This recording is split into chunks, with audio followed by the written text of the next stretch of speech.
And call to order the regular meeting of the Solvang City Council for July 23rd, 2018. Will you call the roll, please? Councilmember Jameson? Here. Toussaint? Here. Waite? Here. Zimmerman? Present. Mayor Richardson? Here, will you stand with me for the pledge, please? Place your hand over your heart and repeat with me. I pledge allegiance to the flag of the United States of America and to the republic for which it stands, one nation under God, indivisible, with liberty and justice for all.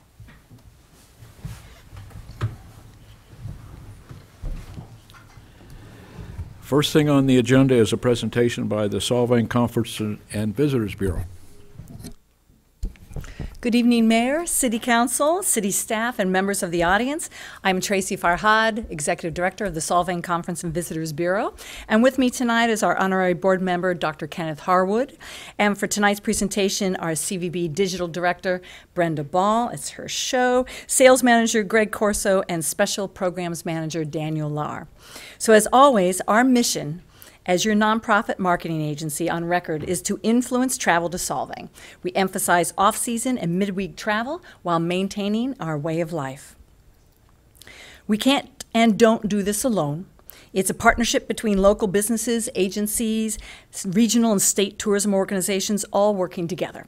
So let's watch our newest Solvang sizzle reel that we curated to present to tour operators and meeting planners, edited by Mr. Lahr.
So that's our sizzle reel by Daniel Lahr. Nicely done. We live in a fantastic town. That Yes, was we great. do. Oh, man. Now, I'd like to take a few moments to illustrate our partnership with Visit California, the state's tourism marketing organization. So here you see the importance of tiered tourism marketing, from the nation's brand USA, driving interest to and within the U.S., first, and then to Visit California, inspiring travel to California specifically, to regional partnerships, CVB efforts, and then trickling down to benefits to local spending. Travel and tourism is one of California's most vital engines for economic growth, surpassing agriculture in exports. Visit California does this through a collective investment by key tourism partners annually for a $100 million marketing spend on our behalf.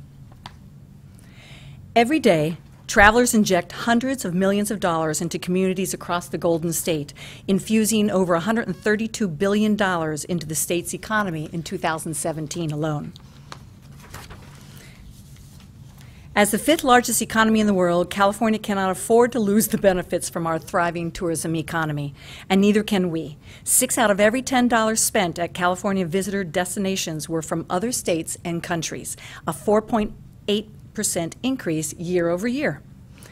Now, thank you, Brad, for these next couple State of the City slides.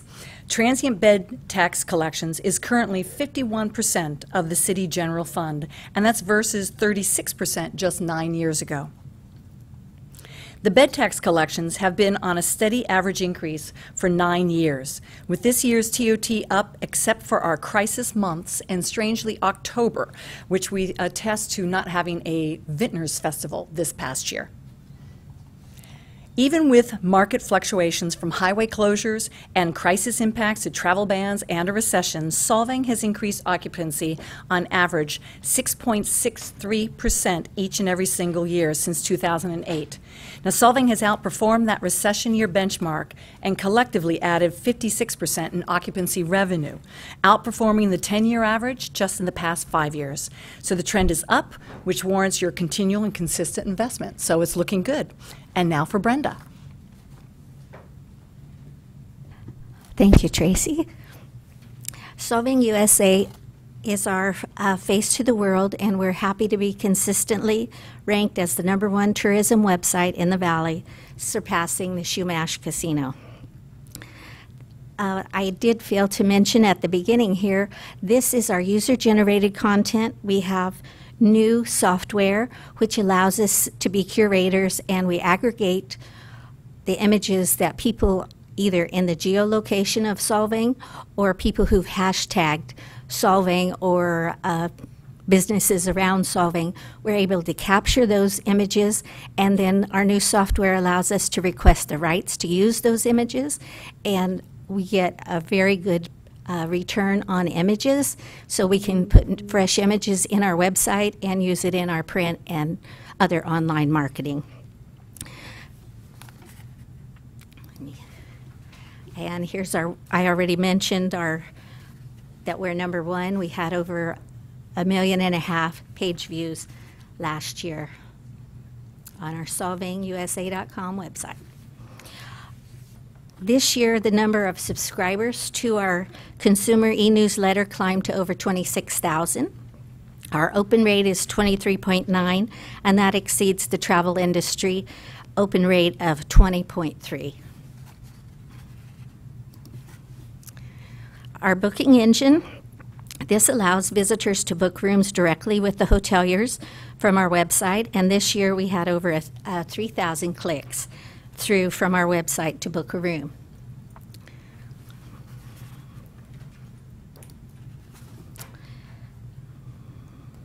Our solvangusa.com website had more than 83,000 clicks, directing users to the local business listings, and over 9,000 directly to our calendar of events. Now, social media, such an important part of marketing nowadays. Social media gives marketers a voice and a way to communicate with current and potential visitors. And it helps us personalize the brand, helps us to spread our message in a more relaxed and conversational manner. With over 43,000 current social media followers, we are reaching out to the world, and the annual increase this year was 22%. Now on to search engine optimization. And we are always striving to increase our website visits with every change of Google's algorithms. The numbers are improving monthly, and we are pushing for an even higher increase through our SEO efforts.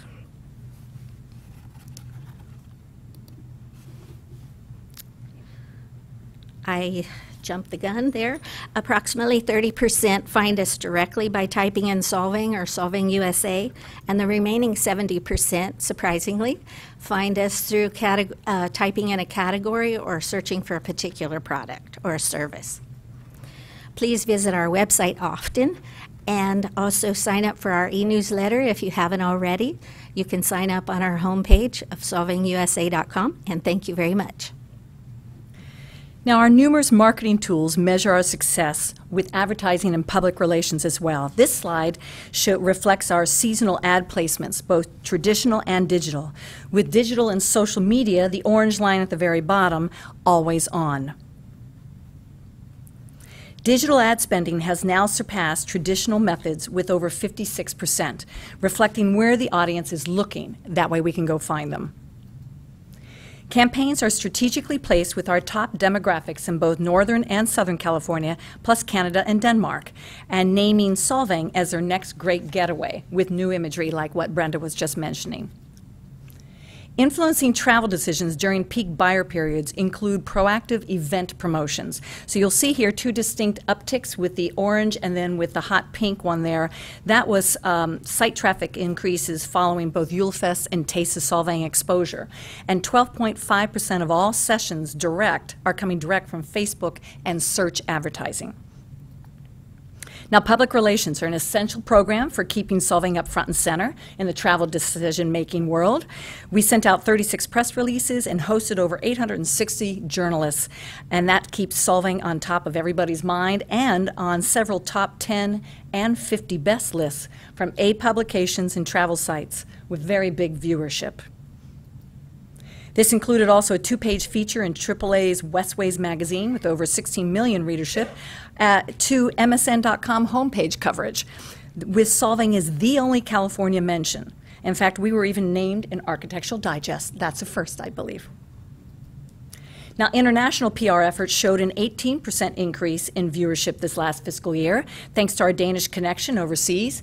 And on the bottom left here was a reference to a movie made with Aaron Peterson and locals. They really shined in a Carlsberg beer celebration, specifically around Little Mermaid. And so they were going around and filming. And they even took Mr. Peterson and his son back over to Denmark to help celebrate the big event.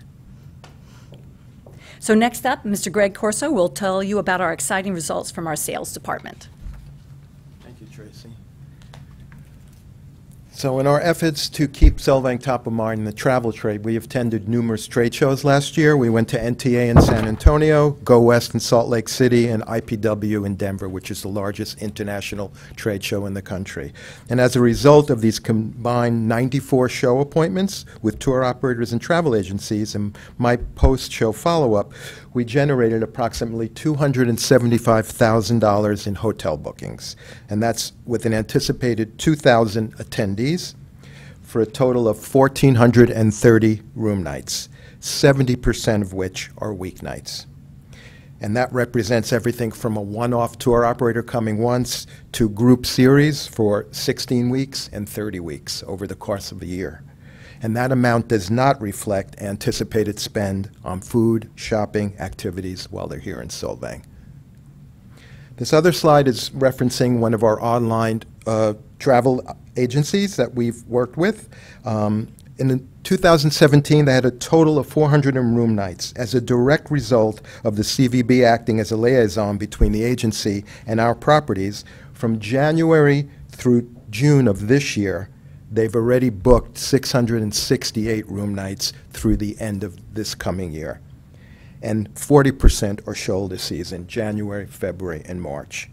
Plus, they're scheduled to add another property come September. And I want to personally thank our hotel partners for working as closely as they do with us. Thank you. Daniel? Over the past year, we've been very excited about the different ways that we've invited guests to experience Solvang. So the new Solvang Heritage Walk allows guests to experience the history of our city through our Experience Solvang app. Now, to promote this app, we've actually made some rack cards that you see up here, and then we've put them into some rack card holders on the high traffic areas. And we've also translated a little bit into some Mandarin, so we could even tell that our guests from China, let them know that the tour is also available for them. The app expands the guest experience to when they get home or even before they travel here. It helps them to either relive their fond memories of Solvang or to help them plan for a future adventure. However, the app isn't the only media presence that will be in our guests' home. Film and television play an important and direct impact on influencing travel to our city, which has been seen recently. In the past year alone, we've welcomed crews from PBS, National Geographic, Lifetime, and Bravo that will put Solvang in millions of homes in the near future. The overall economic impact of filming that happens in Santa Barbara County is staggering. This graph here shows all the different locations in Santa Barbara County. And as you can see, we have a lot of potential. We're there second to the bottom there. But we have a lot of production potential. And also, each production that does come here needs to deserves full attention, because they bring with them a new audience, and perhaps it's millions at a time, that have never heard of Solvang before. And we saw that recently with the reality TV show Little Women that was just here.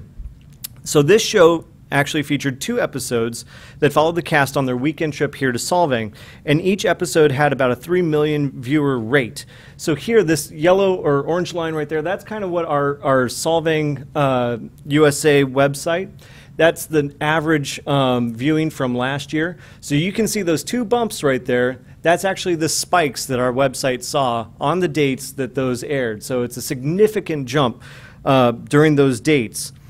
Solvang Restaurant also was featured in the show, and they saw at least 3 groups come in within a week of the show's airing. They all came in citing how the show was the direct inspiration for their visit. And we even had a bump in visitor guide requests to be mailed out citing the show. One individual actually wants to plan a family reunion and make a big event about it. And it's so direct that this is actually a graph right here of the hour that you could see that the spikes happened in the show. So this is the first show. That big bump right there is at 9 p.m., right when it aired. So you can see that almost instantly, when folks are sitting there watching TV, let's be honest, they just take out their cell phone from their pocket and they search their next big adventure. Where is Solvang? What is Solvang? I want to go there. And so it's amazing to be able to see directly that impact, what filming has here in Solvang. And everyone wants to make just that big event about it. So speaking of events, we're thrilled to be having our inaugural Solvang Stomp coming up in October 13th. So tickets are online now already, and they're selling. So you'll be able to sip on local wines, listen to live music, or try your luck at the I Love Lucy lookalike contest. I don't know if you guys want to participate there. Or you could just stick to taking off your shoes and stomping on some grapes. So this is going to be a great event, and we have less than 3 months to go before it happens. So thank you so much.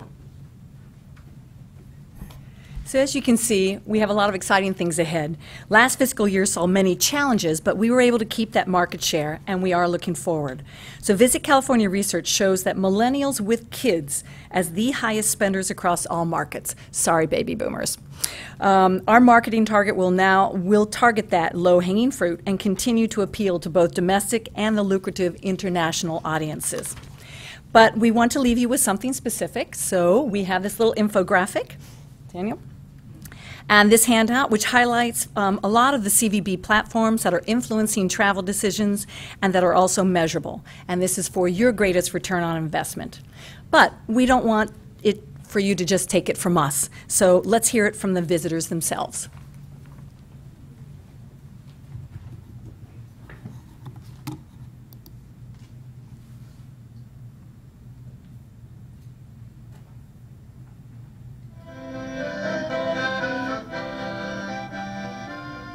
We like it a lot. We are passing by, and then we remembered from a Danish television program that there was a Danish city in America called Solvang.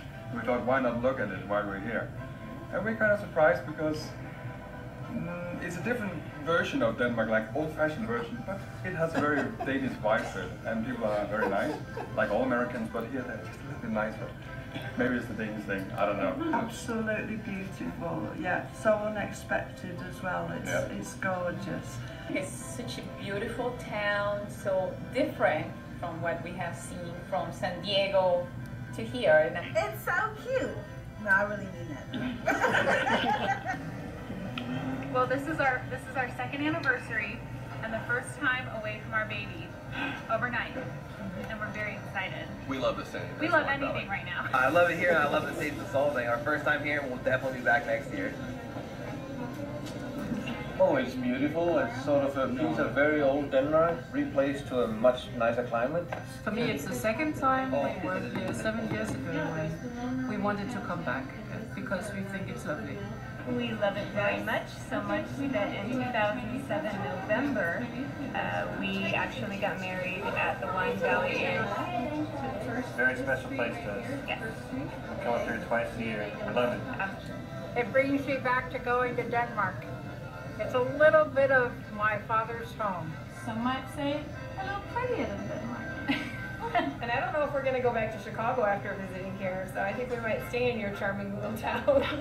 I love Solvang. It's the second time I'm here, and I really like it because I'm from Spain, from deep Europe. We love it. It's our first time here. And we just ate a bit of Denmark, and it was awesome. Hello. 今ソルバンクにいます。カリフォルニアのデンマークです。すごく小さくて可愛い街です。皆さん来てください。Definitely one of the best day trips in Southern California. This is our first time in Solvang, and it's such a treat. Yeah, everyone's so nice, it's relaxing, fun shops, wonderful place to get away. See you soon.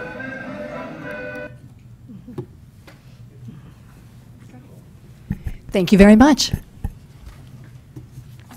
Is that it? That was fantastic, Tracy. Yeah, there we go. That's fantastic, Tracy. Good job. Good job. Great presentation also.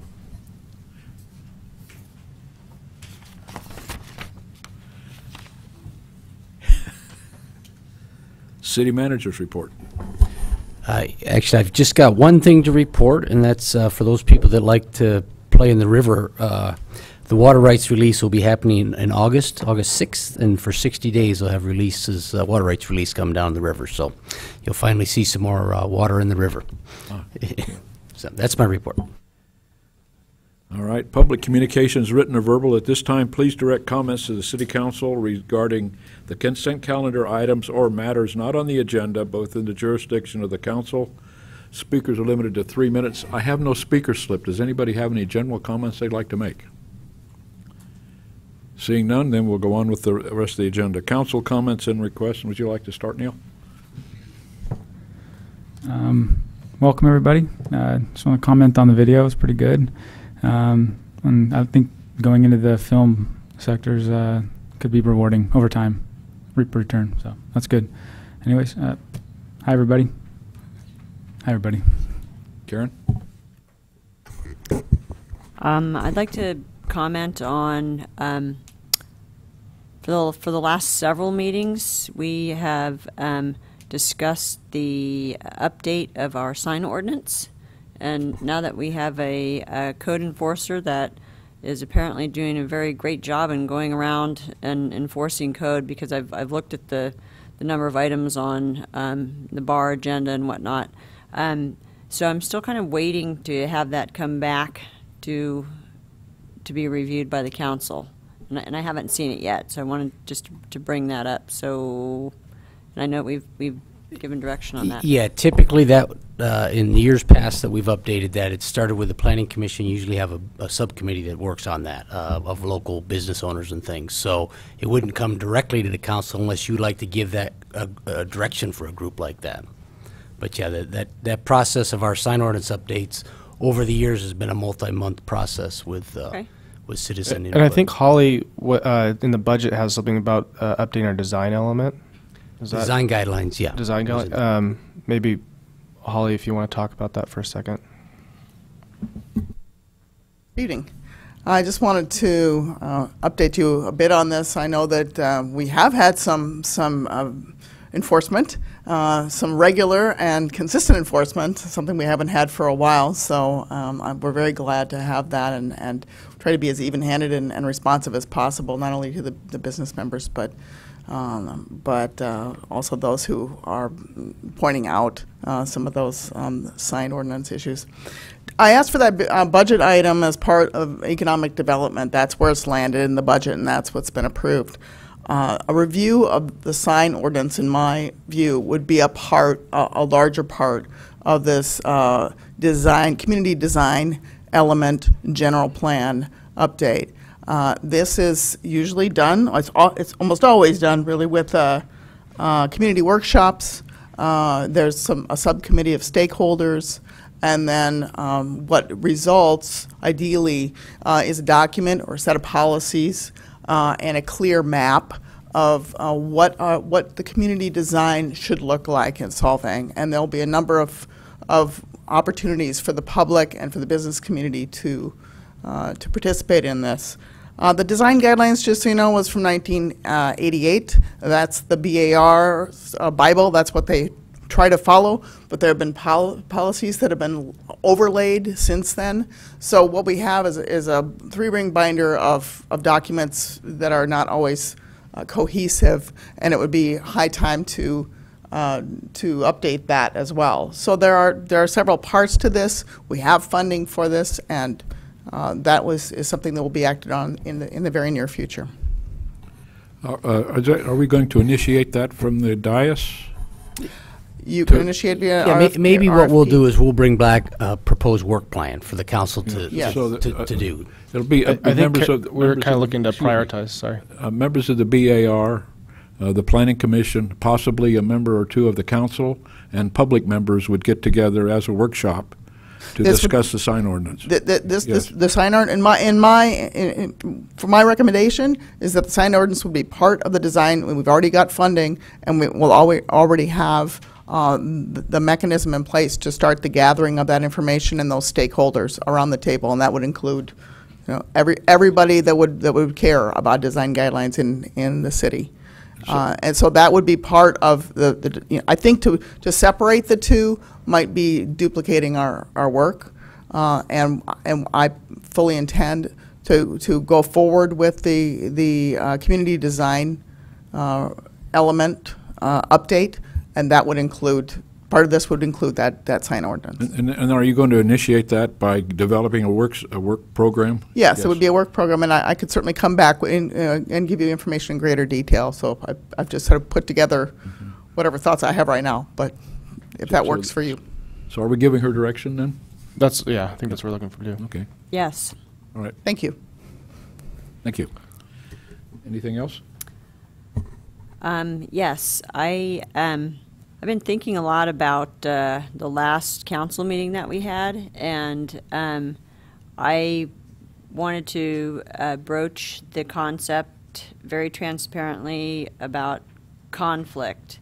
And this agenda, our last agenda, and upcoming agendas are going to have a number of very controversial issues on them, possibly, that could be a conflict of interest to one or more of our council members. And so if people in the audience and our general public here remember that I had asked our city attorney the appropriateness of and actions for a council member or members, how to react and behave if something should be a conflict. And what I want to make clear to the public is that our city attorney is here to give us guidance regarding that, on how we should address an issue, and our city attorney represents the city. So the city attorney is not someone that would reprimand a council member for their actions during the meeting. So with that, I need to put that out there to the public. Although the questions can be asked about what would be appropriate and what would not be appropriate, I don't believe that there was any point in the last meeting where it would have been appropriate for our city attorney to have addressed any type of reprimand or stopping of any actions that happen. Now, I do have a question, though, for our city attorney today, and that involves when you have a member from the council who does have a conflict and does sit in the audience, what is our policy regarding influencing members of the public to attend a council meeting? So you're acting as a private citizen at that point when you've recused yourself from it. But where is the line drawn when you are out in public and you are asking people to attend a meeting to express certain opinions? No, go right ahead, David. The answer to that question depends in part on the nature of the conflict. There are different types of conflicts that can arise, but generally the FPPC regs are what controls in that situation. And if a council member has a conflict for financial reasons, property, business, source of income, they're supposed to step down from making or participating or otherwise influencing a decision in which they know they have a material financial interest. There's an exception in those rules when it involves the personal financial interests of a council member. They have a First Amendment right that will trump the FPPC regs. So the FPPC used to require that a council member who had a disqualifying conflict to leave the room. Altogether, they have relaxed that and allow a council member to continue in the room when they have a personal interest in the matter. So that's a possibility. As far as influencing a decision outside the council chambers, it would depend in large part on the nature of the influence. And the FPPC has hundreds of opinion letters. So it depends on what actions were done, what the level of influence was. So I can't give you a bright line answer on what the FPPC would do in that situation, but they are the enforcement branch. Any issues regarding a conflict or participating or influencing a decision would be something that the FPPC would have to take up. As you mentioned, I can provide guidance on that, but I can neither provide insulation or immunity from liability from the FPPC. They follow their own drummer, so to speak. All right, thank you. Can I ask a follow-up question? What about packing the house? Well, again, it depends on the nature of the influence.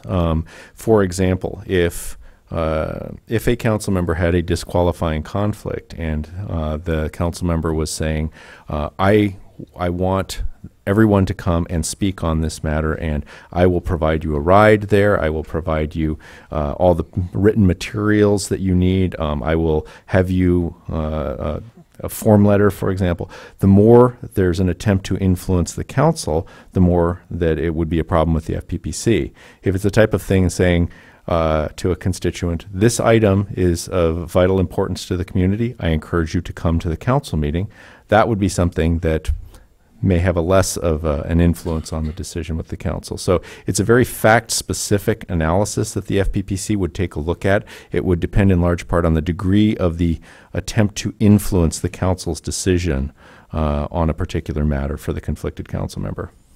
Thank you. Is that all? Yes. Ryan.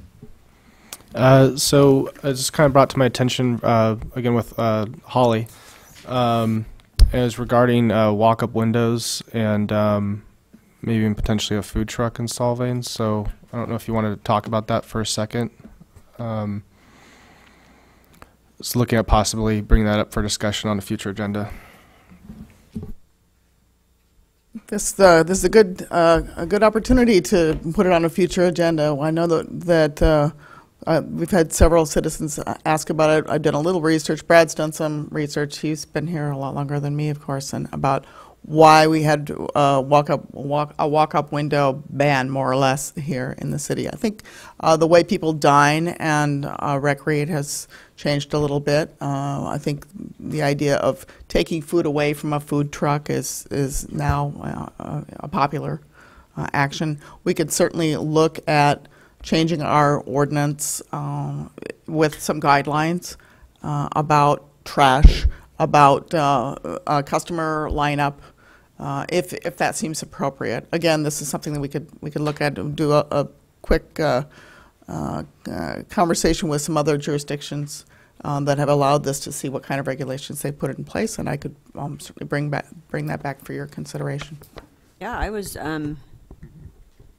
just thinking about this, and we had the Wednesdays, the movies in the park, and I think it would be great to encourage our local businesses and our local restaurants to do, I don't know, pop-up tents or pop-up restaurants in the park at that time, instead of bringing outside vendor food trucks, but take advantage of our own businesses here. I'm sure with the right health regulations and investment in equipment that would make that feasible in terms of the health department, and taking a look at our available space, and if we would want to allow a certain number or share a calendar, that certainly would be something that could be looked at too. I think there's the concern of brick and mortar as opposed to somebody that just comes in, and how you're going to license them and how you're going to make it equitable for the people that have these food trucks as compared to the restaurants. I think the discussion has been previously that the food trucks in Solvang that do operate are limited to the very businesses that already have a brick and mortar presence in Solvang. I'm not clear as to whether that's been the case or not. Brad, maybe you can speak to that. Well, there's two in town, but we've used others. Santa Barbara, the barbecue place for our Christmas tree burn, those types of places. So because we don't allow them, there's very few that operate outside the city limit but have businesses. So First and Oak has the one. California Taco has a food truck. So those are. And back to the inviting locals, we've done. Checo's has a pizza trailer also. With the third Wednesday, when that started years ago, the concept was to offer it to the local restaurants first, and there was very few that wanted to do that. So we did expand it a little bit and use some of the outside food trucks. Well, maybe we can do a better job of encouraging our local vendors to participate. That would be this Chamber of Commerce. But I think what if you're asking, typically these types of zoning issues tend to go to the Planning Commission for guidance. So if you guys want to start with that, similar to the work plan and the other, we can bring you something, then you can kick it back to the Planning Commission, or we can take this to the Planning Commission first at a staff level to see what they might want to do relative to food trucks and walk-up windows. I think I like the idea of taking it to the Planning Commission first. So okay, so we can do that. We'll get that on an agenda for the Planning Commission. All right, thank you. Continue, Ryan. Oh, that's it. Okay. Joni? Let's see. Last week, Karen, the mayor, and myself attended the presentation ceremony for the French Legion of Honor Medal, and it was really very nice. We had two gentlemen, Rutledge Mills, or Putty Mills, and John Wright, who were presented this medal. And it's very special. It's telling these gentlemen who fought in the Second World War that you are our heroes and we appreciated what you did. And it was very touching. They are very sweet older men who went through hell and they survived and they came back and they contributed to our society, and I really appreciated them. I would like to ask for approval to present a proclamation for Allen Hancock College and their Promise program. I'd like to have that proclamation brought back at our next meeting and then presented at the last meeting in August, at which time the students who have been accepted at Hancock in the Promise program from the San Ynez Valley, and I think there are 46 of them now, will be honored here at the City Council, and I think that would be very nice. And another little part of that is I was wondering if we could eke out $1,200 to sponsor one of these kids. So that's something for us to think about for the next meeting, if we could do one of the scholarships. And it's $1,200 for one student for 1 year. And let's see. Oh, I have a signage. Going back to signs. I know we're all anxious about the upcoming election and we want to get our signs up, but personally I think it's a little bit early. And I'd kind of like to follow the sign ordinance that Caltrans has in place, and that's 90 days before the election, and then they have to come down 10 days after the election. So I'm just throwing that out there right now. Well, it looks like I've been hammered twice. I'll have to explain to you the my participation in a public meeting as a non-representative on the council. I notified my neighbors of the situation via public social media with public information. I took nothing that was private, it was all public. I didn't tell them what to think, I didn't tell them what to vote.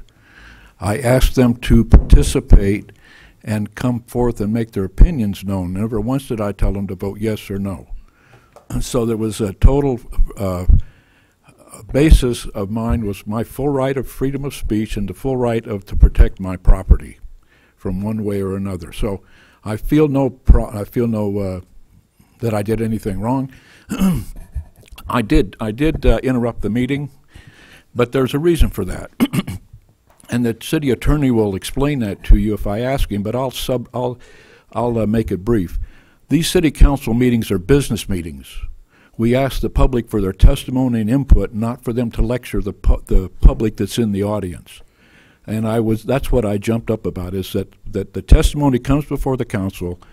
We don't want our people that testify to turn and lecture to the public their opinion. And that was done 2 or 3 times that night. So, and then also, it's important that these business meetings are held with decorum, that there be no applauding and booing and shouting and that sort of thing, because it's intimidating to the people that speak at this podium. I can remember, and I still do, get nervous about being at a podium and speaking to it, and so we want to make it easy for people to come and testify to us, and that is not easy if there is clapping or booing in the audience. So I intend to enforce that, and the sheriff is here to back me up. So that's one example. The other thing that you mentioned, the signage. The voting starts the first part of October. The election period is from October through the first part of November. My justification for sticking the signs out was 90 days before the October date, so that I had plenty of room to campaign, and that's the way it is. And as a matter of fact, I have the total right as freedom of speech is to put my signs out too, as political signs. So, and I checked. We had this question come up 10 years ago, and we checked with the United States Supreme Court on the issue. The city backed down the thing and eliminated the requirement of 90 days before. So, with that, I want to talk about. Can I just make a comment about that? Just make sure you don't put anything in the Caltrans right away, because they have a 90-day rule, and they will come in and they will fine you and they will take it down. I know that. I know that. And I signed the piece of paper. Okay. And you don't have to chew me out about it. I understand. No, I'm not don't have to lecture me on. You have to lecture me on it. I have to drive by your sign every day for an extra month. That's all. So I hope that encouraged you to vote for me. Joni, so that's the purpose. Specifically, you're specifically referring to the Caltrans right away. Yes. Thank you. Yeah, yes. None of my signs are in the Caltrans right away. My signs are put on private property with permission of the property owners, always. So, I had somebody,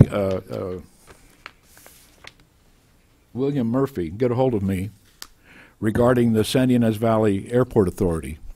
The Airport Authority receives funds from the county, and it's an authority that maintains and operates the San Ynez Airport. The requirement that the county puts on this authority is that 40% of the members of the authority are pilots, and 60% are non-pilot members. And they are nearing the edge there where they're concerned about their funding. And they want to ensure that there's ample number of members to the authority. There are certain requirements. The primary one is that one must live within the confines of the San Ynez Valley High School District. So, and I left some forms over there on the table that when you came in, if you're interested in it, there's no membership fee. You just register that you want to be a member, that you are a member, and it helps finance the airport authority. And husband and wife may register separately. And that's all the comments I have. Can we go back to make sure we got consensus? You'd like to have the proclamation at the next meeting. Yes. And then would you like an item on the possible funding of the $1,200? Yes. So I would. Well, we got a consensus to bring that back? I'm concerned about public financing of scholarship. that's not a private, it's not a public, a nonprofit organization sort of We can thing. give it to the foundation if you prefer. But I think I saw enough heads to bring it back That's for fine. discussion. That's So- just a question I have, is its use of public money to fund an education. Okay. Correspondence, any more comments, council comments and requests? Yeah, Go ahead. one I forgot. Okay, so over the weekend, and I meant to leave a text message or a voicemail message for the office. I received a phone call from a concerned citizen that she thought that the trolley axle was broken and it was still driving around town, and she was concerned that someone might fall off or get injured. So I don't know if you received that call also. I did not, but I got it secondhand, and we have checked with the owner of the Honan, and he says it's safe. They have ordered a new axle. They're having a suspension issue, but it is safe. So. And I just have one more comment. I forgot. Karen's grandfather received the French Legion of Honor medal. Okay, so I need to clarify this. Uh-oh. All right, You now. told us the wrong story? My grandfather received the Croix de Guerre, which is underneath the Medal of the Legion of Honor. So I needed to just come out and clarify that. So, and I got that part of it in writing. So Okay. there you go. Okay, thank you. It is a medal for valor in combat on the French soil. So It's still yes. pretty special. It is. It's very special. that's I cer- like the name of that one better anyway. That ceremony was really special. It was the French Solicitor General from Los Angeles came to Solvang for the day to make the presentation.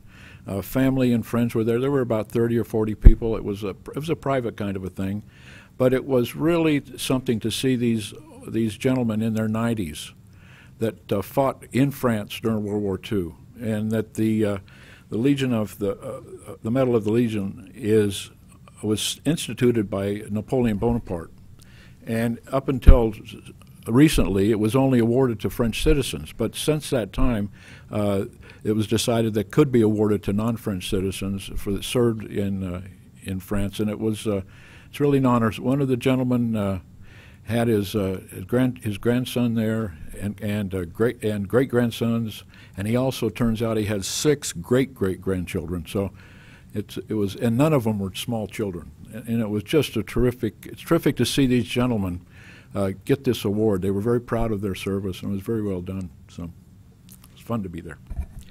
Okay, on to correspondence. Anybody have any comments on the correspondence? You read it? Nothing? Okay. Consent agenda. Does anybody wish to pull in the consent items?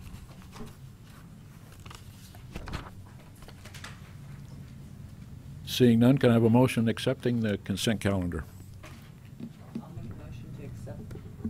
I'll second. I'll make the motion. Would you call the roll, please? Councilmember Waite? Yes. Jameson? Yes. Toussaint? Yes. Zimmerman? Yes. Mayor Richardson? Yes, that passes with a 5-0. On to item 5. Item 5, establishment of no parking zones on Mission Drive. Staff report? Okay. Good evening, Mayor Richardson, council members. Matt Vanderlinden, your Public Works Director and City Engineer. So during the discussions regarding the Mission Drive Corridor Traffic Circulation Study in 2015, a priority list of projects was established by the City Council. One of the projects was to eliminate parking on the south side of Mission Drive adjacent to Solvang Park from Parkway to First Street.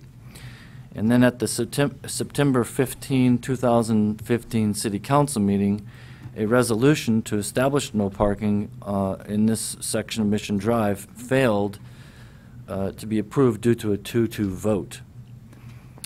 So then sort of fast forward at the June 11, 2018 City Council meeting, during discussion of the City Council's goals, a specific goal of removing parallel parking along Mission Drive was added to the enhance the quality of transportation goal.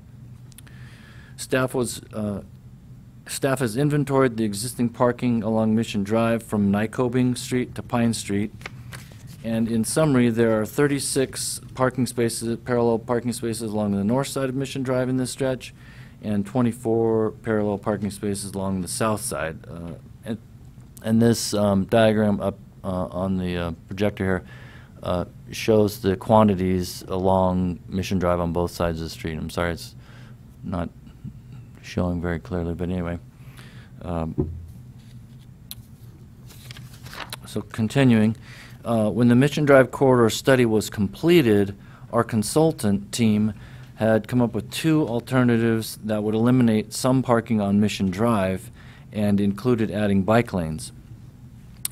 So it should be noted that the engineering work was preliminary, but based on a cursory review, there appears to be adequate roadway width to maintain parking on one side of Mission Drive and provide Class 2 bike lanes in both directions on Mission Drive. So I'm going to pull up the next item.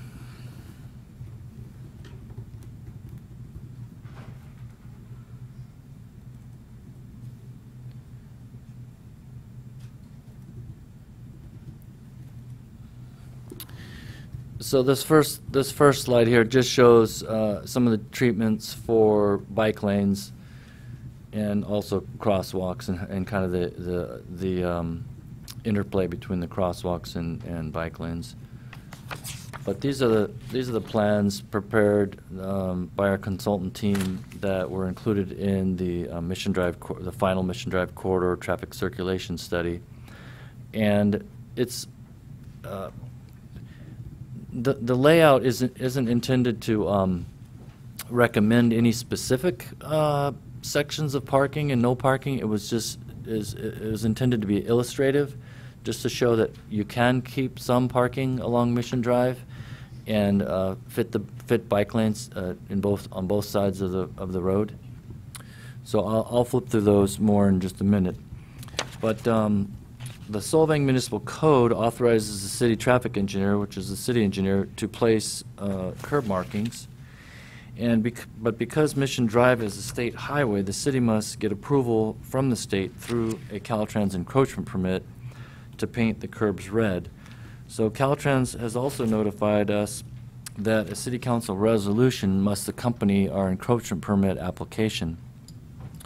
So once a resolution is adopted, it will be included with our permit application to the state, and then after Caltrans approves the encroachment permit, our maintenance staff could move forward with painting red curbs wherever the city council so chooses, and also, however, if we wanted to add bike lanes, we would have to hire an engineer and prepare an engineered plan, and to include that with our encroachment permit. And then there would also be the added cost of in implementing that. There would be the added cost of removing the existing striping and slurry sealing over the spots where the old striping has been ground off, and then applying the new striping. And so also to do that, they'd be out in the middle of the road extensively, so there'd be a lot of traffic control required. So if we were to pursue that, staff is estimating that to add bike lanes along the length of Mission Drive, again from Nycobing to Pine Street, would cost in the order of approximately $60,000. That includes all the engineering and construction and everything. And so at this point, I am going to flip through these diagrams just a little bit more. There's a few of them that were included in the Mission Drive corridor traffic circulation study. And so this one starts on the left-hand side is 5th Street, and shows different cross sections there on the bottom of how the bike lanes would fit in, and some parking still be left. And this is continuing down all the way to Alisal Road, same type of thing. And so the various different little details and things show proposed curb extensions that were proposed in the study, and just sample ways that the bike lane could be, added, and some of the treatments. So they had 2 main alternatives. So just to so on this one, you'll see there's no median area along the length of Mission Drive. And in their second alternative, they have been able to provide a striped median along most of the length of Mission Drive. And then this just shows the far west end at the top, and then the east end of town in the middle. So from Nycobing up to 5th, and then Alisal Road east to Pine Street. So again, this is just representative. It's supposed to be illustrative of what kind of how bike lanes could possibly be implemented. So again, we'd have to hire an engineer and actually take accurate measurements, curb face to curb face, to get the exact width of the street all along at various sections. So the street width varies from throughout the town, and then we could move forward with that. So anyway, so at this point, staff is looking for the city council to give us direction on defining any zones of no parking that you'd like to implement, and then based on that, adopt the resolution, and staff would include those limits in that resolution. So that concludes my staff report, and I'm available for any questions you have. Are there any questions of the staff report? I have a question. Would we have to do the engineering before Caltrans gave us thumbs up or thumbs down? Do we have to do engineering before then, that yes, that this we can do this? Or does it come after they said, yes, this you can do this, and now show us how you're going to do it? Yeah, so that's a very good question. Caltrans did review the Mission Drive corridor traffic circulation study, and although it's just a planning study and everything was conceptual in there, they did give us their concurrence, basically, that they didn't see any major problems with anything presented in there. But to process an encroachment permit application, they would require actual engineered drawings to be included. So we could, just as a precautionary measure, kind of basically confirm with them that, hey, you're still okay with this concept before we spent any money on the engineering. But at this point, they have seen this study. Of course, it was 3 years ago, but they did not identify anything that they felt was a problem at that time. So, thank you. Karen? I got a question. Oh, Neil? The bus stop, if I'm reading this correctly, there'll be like a pop-out or something? Is that what that would be, or what happens with the bus? well, with the study, they were trying to show and be able to illustrate to the city council all kinds of different treatments that could be implemented, curb bulb outs, curb extensions at crosswalks and things like that, creating those extensions in the vicinity of the main bus stop on Mission Drive near the Solvang Park. So based on that, the city council gave staff certain priorities, and the two main priorities, the top three priorities were no parking along Solvang Park, to red curb it, but then when we brought it back with the resolution, that failed. The second item was to try to work out the use of the Solvang school parking lot during the summer months, and so that's been addressed, and we're in the process of making signs for that to mount near the school. And then the third item was the mid-block crosswalk and the crosswalk improvements that are under construction right now, almost finished. So on that project, the only thing we have left to do is the striping of the crosswalks. Thank God. And I guess there's a few signs too also that will go in. But to answer his question, if on page 52, it tells us that buses can park or drop off and pick up in the red zone. And I think that's what you were asking. Yeah, and I was looking at this here, and I was just wondering if this is an existing thing here. It looks like there's like a gray. I don't even know if that's the right spot for the yeah, bus. There's a little. It says enhanced bus stop, curb extension. Yeah, we didn't do bulb outs. We did curb extensions. So there's a minor curb extension. Those have been constructed within the last month. So you'll see those out there. But and then to answer that question, yeah, we red curb bus pullouts for the bus to park, not park, but to pick up. Okay, that's all. Are there any other questions?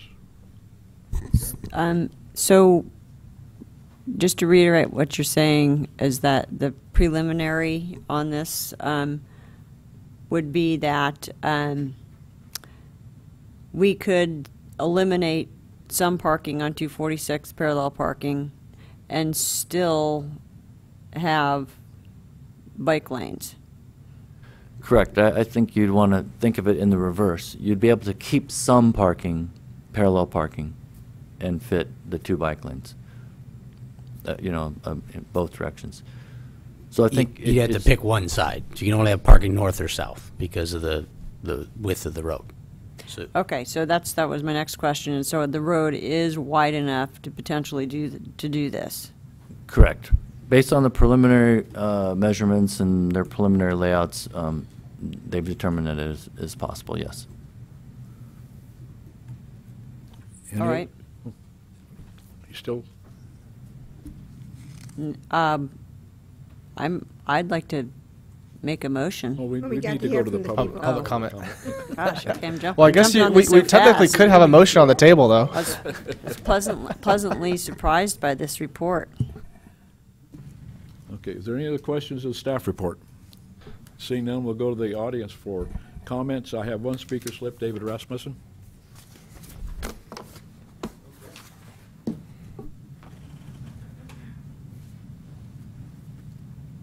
Good evening, Mayor and councilmen and women. I will preface my remarks with this. Mike Hecker and I have been friends for a long time, and we will still be friends. I met Mike Hecker in 1981 when we were both volunteering at the Theater Fest. That summer, he got his first racing bike. Once a week, he would tell me how long it took him to get from Solvang to Buellton, and it got faster every week. Okay. Removing parking on Mission Drive is a bad idea. I counted a little differently than Matt did. It required the removal of 56 parking spaces. When you're deficient in parking in the city of Solvang, you can pay an in lieu fee.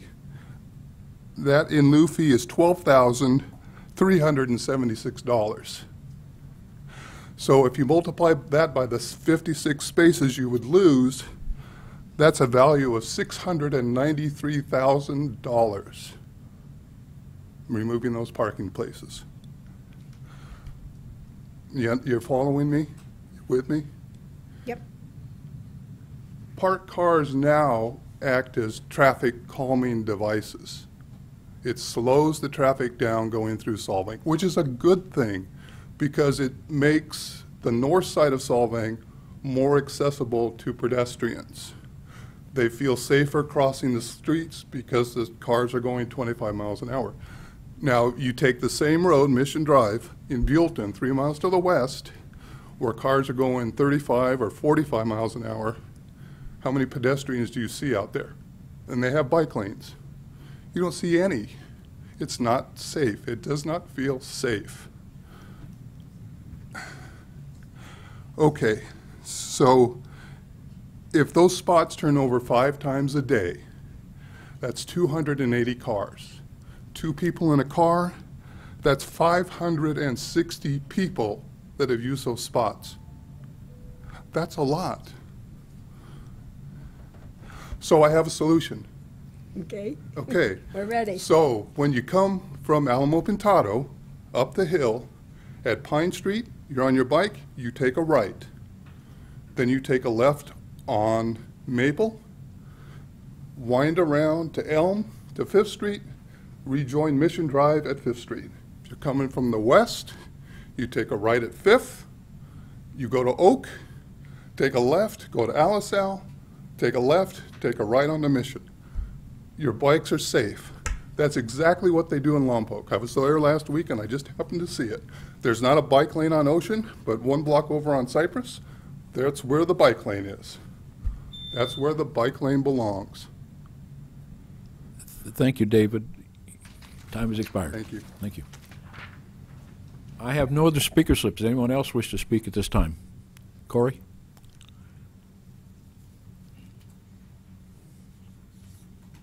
Oh, you're not Corey. No, Yeah, that's you look not kind of like Corey. him. I'm not Corey. That might be a good thing.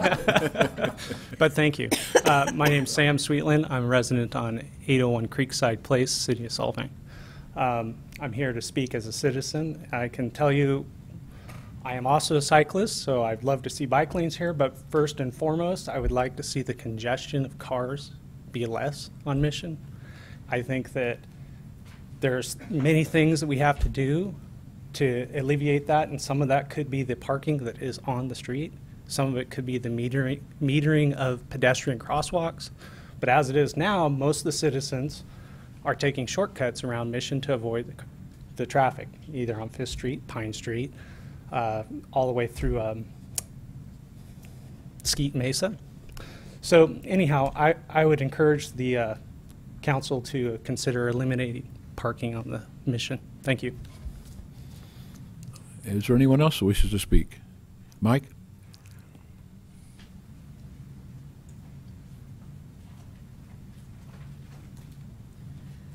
Good evening, Mr. Mayor, Council. David, thank you for that walk down memory lane of Theater Fest Redcoat days. That was a long time ago. San Ynez Valley spoke. You know what? I too was really impressed with the Alta workbook that Matt has here.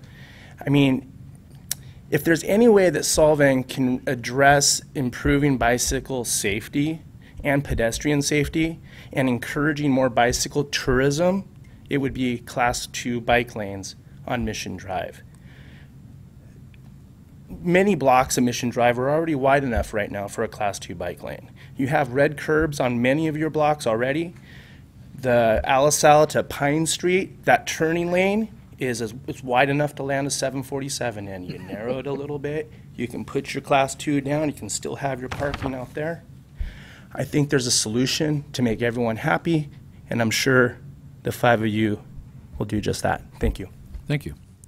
Is there anyone else who wishes to speak? Tracy?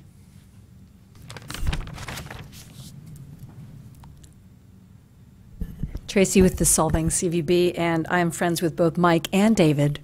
And we will go forward being friends as well. Just as a tourism perspective, I would love to see a compromise and a solution that you could have both. I am also a cyclist, but I will tell you that it is not my desire for people to rush through town. In fact, John Palmentary asked me once, what did I feel about the traffic issues down on Mission Drive? And again, we're not trying to get everyone to bypass and get through.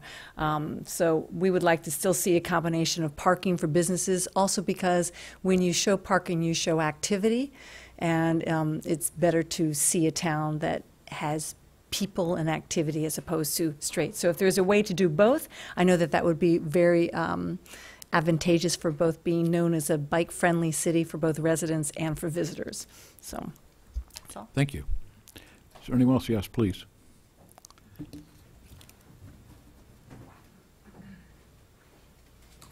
Identify yourself, please.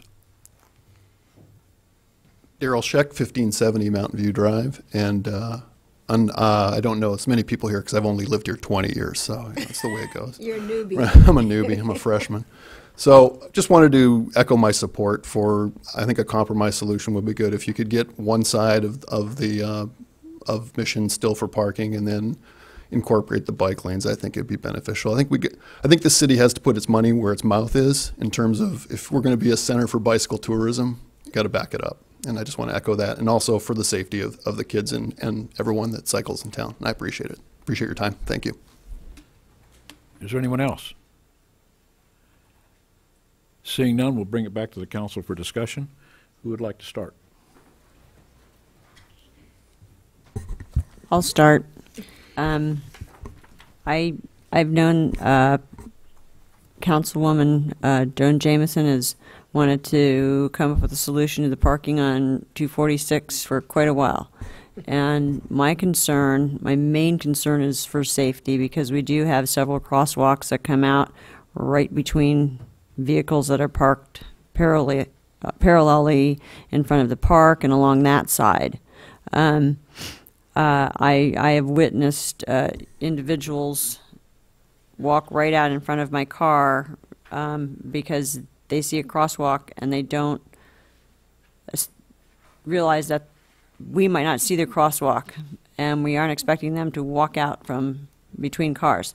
So for the sake of safety, I would like to see a compromise, and I would like to have the parking removed on the park side of the 246 specifically in that area, probably from First Street down to the Lansby area. I think that would eliminate a lot of my safety concerns. I do understand that the business owners on the other side of the street, it's beneficial to them to have parking in front of their businesses, but also I would hope that they could consider the fact that we have secured the Solvang school parking lot, and think about the foot traffic that those businesses will get coming from Solvang school, walking past places like Succulent. If we didn't have parking in front of Succulent or Solvang Brew in that area, they would still receive a tremendous amount of foot traffic from individuals that would have parked at Solvang school, walking right by there. Then if we think about the fact that we just spent quite a bit of money for a parking lot that we have not surfaced and are not utilizing at this point. So there are parking solutions, and I certainly am business friendly, but I'm also very safety conscious because the number of tourists in our town are, I mean, it's increasing rapidly, and I get concerned about that. Anyone else? Yep. Go ahead. I'll say that I'm completely against the removal of parking on Mission Drive, but I do like the study and I like the compromise, although I'd rather see it on the other side. So I'd like to see the parking stay on the park side. It does give it a better feeling, a better quaint feeling. There's something about it. I know it's just cars, but when you're hanging out at the park regularly like we do, it's some type of safety in a weird way, it feels like. But yeah, that's all. Right. Just a few points from where I'm coming from. We've been getting a lot of complaints in here from the residents about people using the residential roads as bypasses, and we've been responding by putting speed signs on the road. So I like the idea of finding ways to make traffic more efficient on 246 to help reduce the amount of people using the residential roads as bypasses. Joni? I tend to agree with Karen. I'd like to see the parking removed on the south side, but I'd like to see it all the way from Pine Street down to, I never know what the name of that street is, Nickenborg or whatever it is. What is it again? Nykoven. Thank you very much. I went through and I did an inventory of shops along the south side, and the majority of the south side is motels, hotels, and the ones that are not that, for instance, restaurants. There's one restaurant that has a major parking lot right next to it. I don't know what I never know what number 3. Okay, number 3. Okay, and then as you go along, the Langsby and all those shops also make use of parking lot number 3, or they can make use of the parking lot that's by Fresco. What number is that one? 4, okay. And then the little shops that are at the corner of Atterdag and Mission, they have their own private parking lot, as does the Book Loft. And then you go along to the park. You have the King Frederick there. There's very little parking on the south side once you get beyond First Street until you get up to the old bank, whatever that bank was called. But whatever that's going to be, that has adequate parking. So I would like to see the removal of the parking along the south side, and with the and then putting in 2 bike lanes. if we can do it. And if but I want to have some assurance that before we get to all the engineering and all the expense, that they say, yes, this is a good idea. We would approve it. That's my only caveat. I think we all received a survey that the chamber put out today. 10 people. I'm sorry? 10 people. 10 people is more than 0 people. And to a person, they reject any removal of any parking on the along Mission, and I have to agree with them. I think that Solvang has had a very profitable and successful 100 years with the parking the way it is. I'm afraid that if we start adjusting the parking and putting bike lanes in, that we're going to disrupt some continuity that's been there. This study that we had, I think it talked 4 scenarios, wasn't it? The original and 3 other scenarios.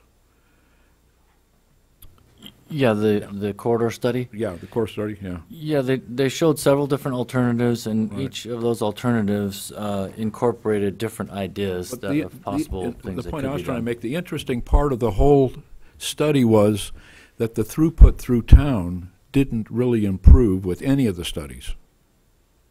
There was, if you looked at the last page on the speed through the town, I believe it might have changed by 1/10 of a mile an hour. Which, in my mind, makes a good argument for leaving things as the way they are. I don't think we want them to speed up. That's not the goal. To make traffic move faster, it's safety.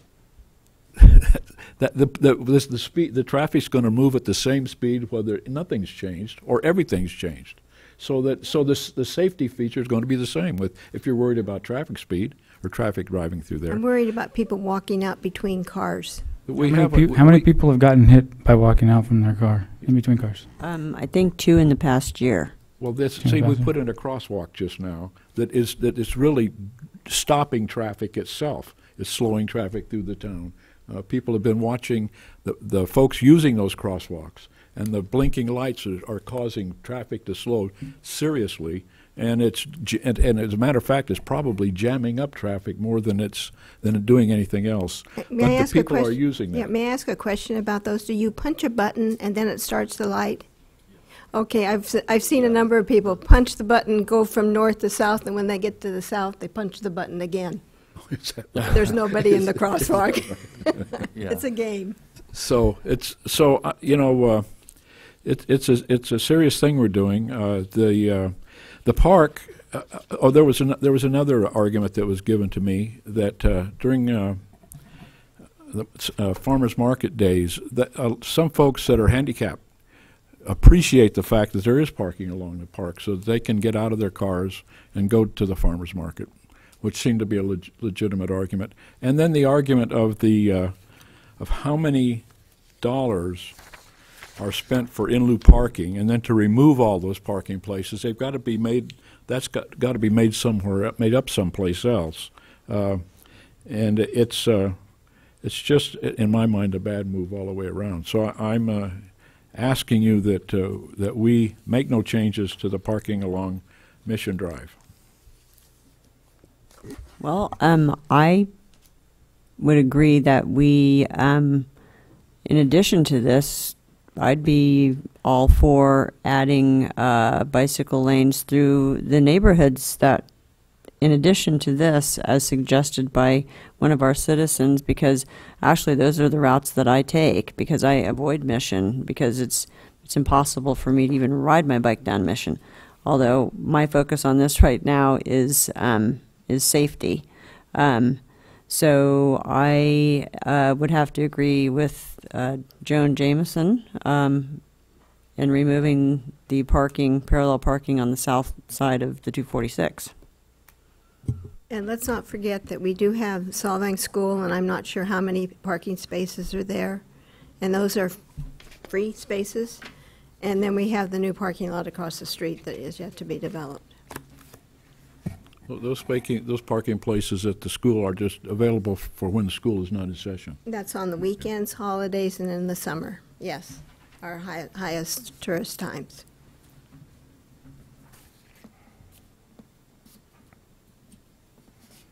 Is that all the comments? Is there a motion? Sorry? Is there a motion? There's been no motion made. I'll make a motion to remove the parking, parallel parking on the south side of Route 246, and to go ahead and follow with the study and putting the Class 2 bike lanes in. Can you clarify the limits that you're, is it not Nycobing to Pine? Or? Yes. Yes. Thank you. I just have one comment on that. I'm just worried that maybe by doing that, we're kind of limiting ourselves. And like you said, the engineers kind of need to measure the whole road and everything. So would it be a good move to kind of leave it a little more open for them to make recommendations on this if we move forward after taking measurements? Yeah, what we can do is if for some reason when they survey it and everything, if it's not going to work out or they need to adjust something that is unanticipated or whatever, we'll bring it back. Okay. I just kind of like these ideas, so I just like that if these are conceptual, that if the engineers now work on it, I'm still open to another concept if there's a recommendation. Okay, sure. Okay, I'm open to that. Okay. So do you want to adjust do we need to adjust the motion? Yeah, sure, yeah. So make an adjustment to the motion, make a motion to remove the parking on the south side of the 246 from Pine to that street. Nycobing. to Nycobing. And then pending further study regarding pursue installation of Class 2 bike lanes in both directions. How about that? The possibility of the Class 2 bike lanes and how that would work out. Okay, perfect.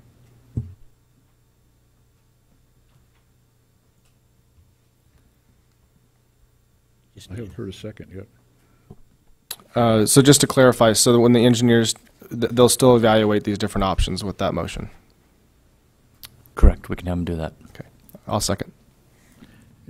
Any other comments, discussion? It's been moved and seconded that. Would you repeat the motion, please? Motion by Councilmember Waite to remove parking on the south side of Mission Drive from Nycobing to Pine Street to pursue installation of a Class 2 bike lanes. And it's been moved and seconded. Can I have a roll call vote, please? Councilmember Waite, Yes. Toussaint, Yes. Jameson, Yes. Zimmerman, No. Mayor Richardson. No. That motion passes 3-2. With that, we're on to item 6. Item 6, public art in First Street median south of Copenhagen Drive. Staff report. Mr. Mayor and members of the council, back in November, the council directed staff to pursue options of public art in the median on First Street between Copenhagen and Molly Way. This was as a result of the oak tree that we had to have removed due to its health condition. So staff met with the directors of the Wilding Museum and the Elverhoy Museum on site and discussed several different options. And Stacy Adedemaganti went and visited the Squire Foundation facility in Santa Barbara and brought back the photos that are in your packet of possible art pieces. Of those pictures, there's one with her standing next to it. It's the gold stein that was a possible candidate for this particular median location. And as background, we did include the public art policy that you adopted when we put the David Brant Foundation piece at Sunnyfields Park. In essence, that says that they'll pay for the installation and maintenance and care. And the Squire Foundation has said they'll do similar for the Gold Stein if you were to choose that or any other piece. And just as a little background, the Morris B. Squire Foundation is a lending resource of contemporary art from the San Diego Zoo, Santa Barbara Zoo, children's museums to local parks throughout Southern California like Waller Park, Orchid, Prisker Park, Santa Maria. The foundation continues to make the art available for exhibition to accredited institutions throughout the world free of charge. The result is that they have a full-time lending library of contemporary art that has been written up in papers nationally and internationally. Just as a note, the tourist commercial section of First Street would possibly benefit by having something to kind of draw people down, because historically we've heard from those merchants that nobody leaves Copenhagen to come down that course. So having a piece of art may help draw someone down there. Excuse me. And then also in your packet you have other photos of material that they have there. So there was a concept of maybe you'd want to do public art elsewhere in the city, and so you may, if you desire to do something like that, we may want to create an ad hoc committee to kind of look into that, possible locations, other possible pieces. But that we just kind of bring that before you, just because it is an opportunity for more public art that we don't have a whole lot in the town. So that's my staff report. Stacy is here if you had any questions. She is the eyes and the ears of going down there and looking at it, so she's the best person to answer any questions. But so staff's just looking, we're following up. You said bring back some options. We brought that back, and we'd like to see if you give us direction on moving forward with that. Stacy, did you want to make a comment?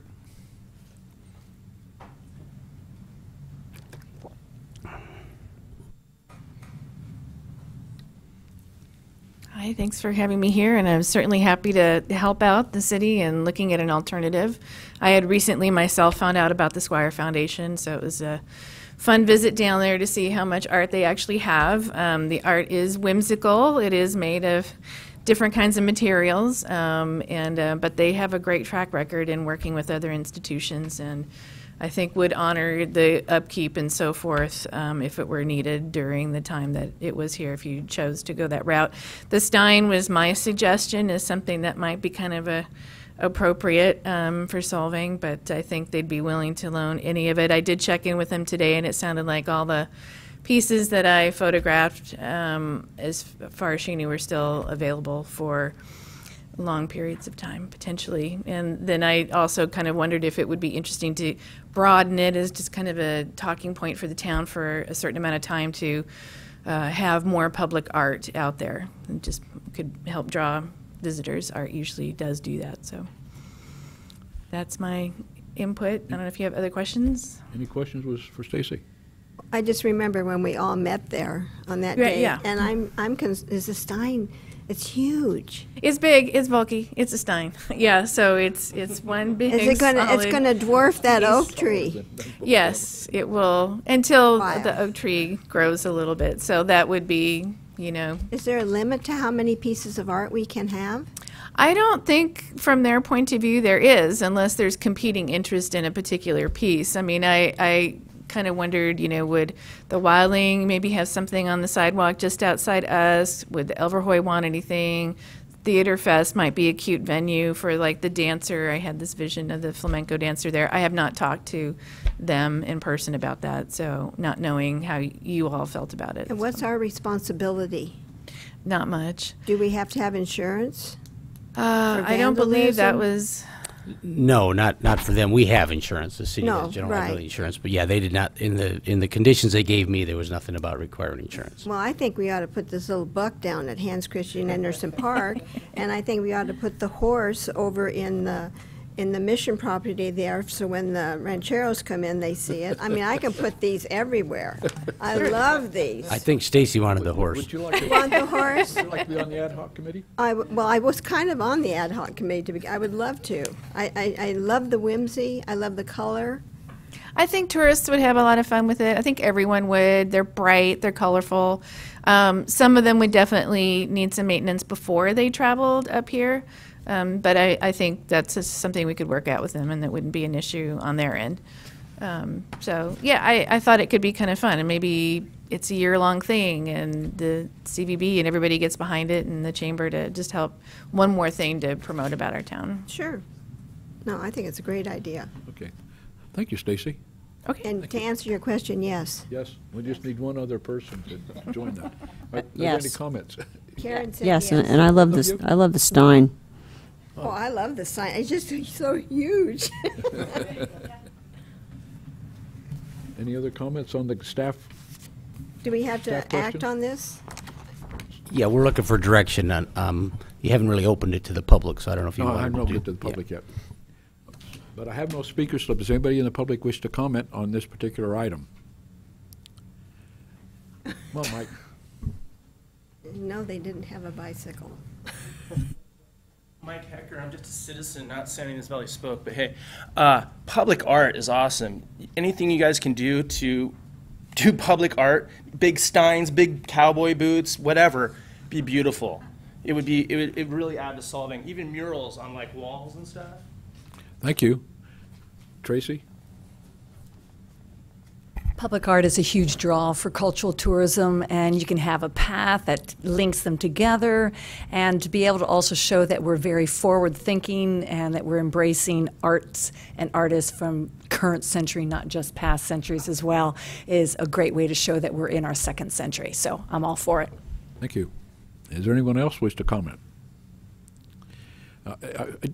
Doesn't the when I was on the Planning Commission, when we did a project, public art was to be included in these large projects. Is that still true? The timeshare facility did a piece of public right. art. That's what I'm thinking of. I'm not sure if anyone subsequent to that. Did we put an ordinance in place or a planning commission thing in place? I do not know off the top of my head, but we could definitely look into that. I mean, a lot of cities do have that requirement for public art in projects. Well, I know that it came in front of the bar because it was one of my suggestions when the tree came down. So I know that they're very involved in it. Yeah, I think what he's asking is, do we have in our project approval process that people have to put public art up? And we did with the timeshare, yeah. Timeshare. Any other comments? Okay, then we'll bring it back to the council for action. Does anybody want to take some action?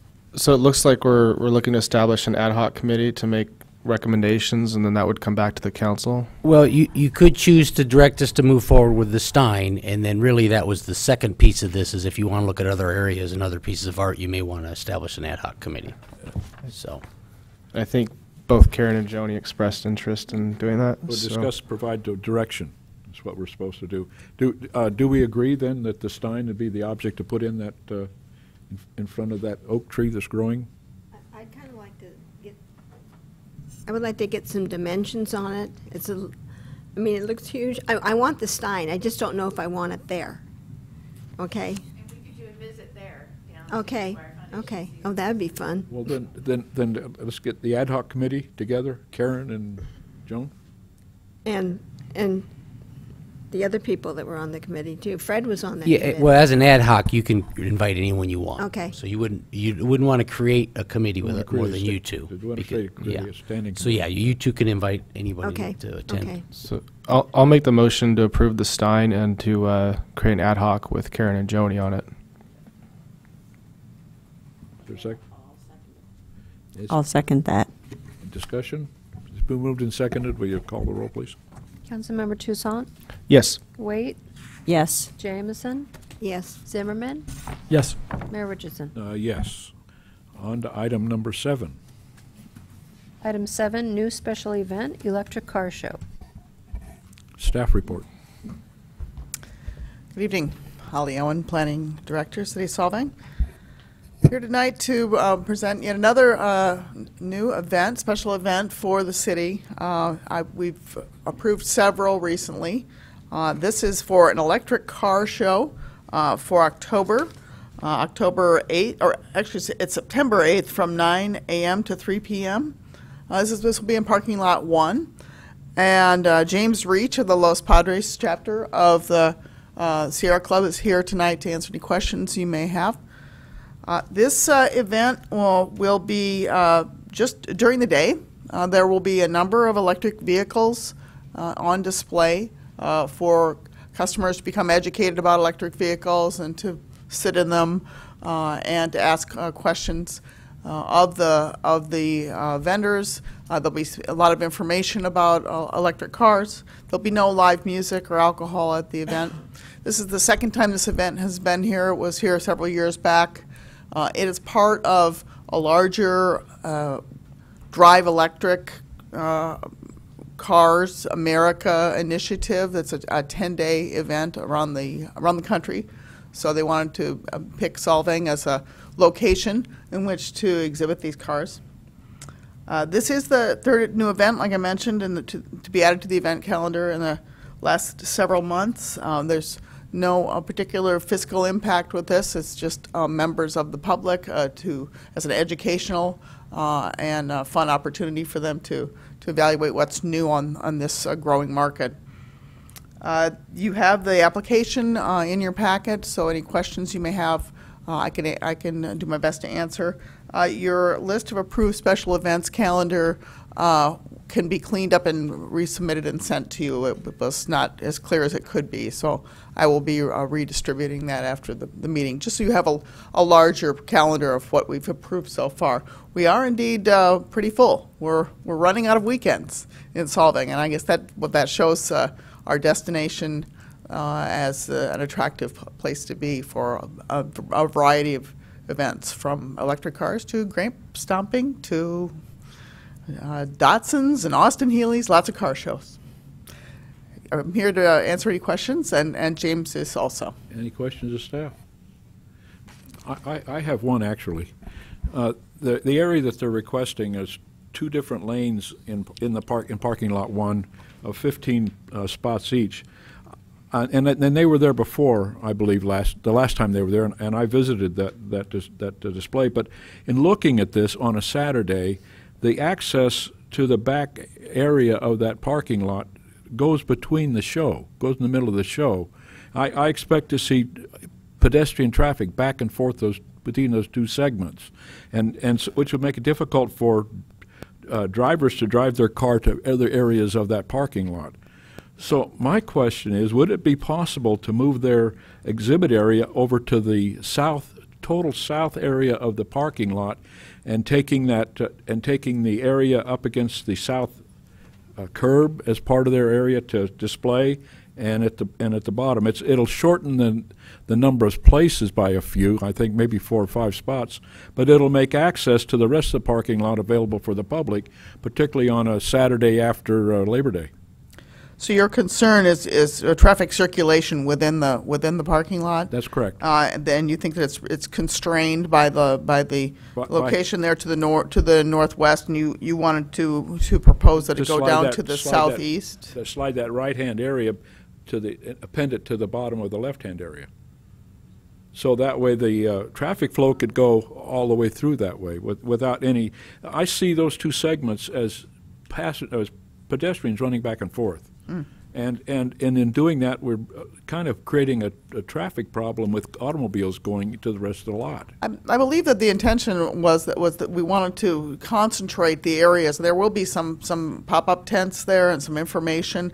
We wanted to concentrate those who were passing between the vendors and the information booths and the cars themselves in one place. And if you elongate that, it may be a little more difficult to. You may have pedestrian activity that's going to spill over into the larger part of the lot that might not be as safe or as cordoned off. Honorable Mayor Richardson. Hang on one second. We would like our show to be closer to the municipal electric vehicle charger. Why don't you come up and introduce yourself, James? I'd like you to speak toward that, please. This is James Reach. Good evening.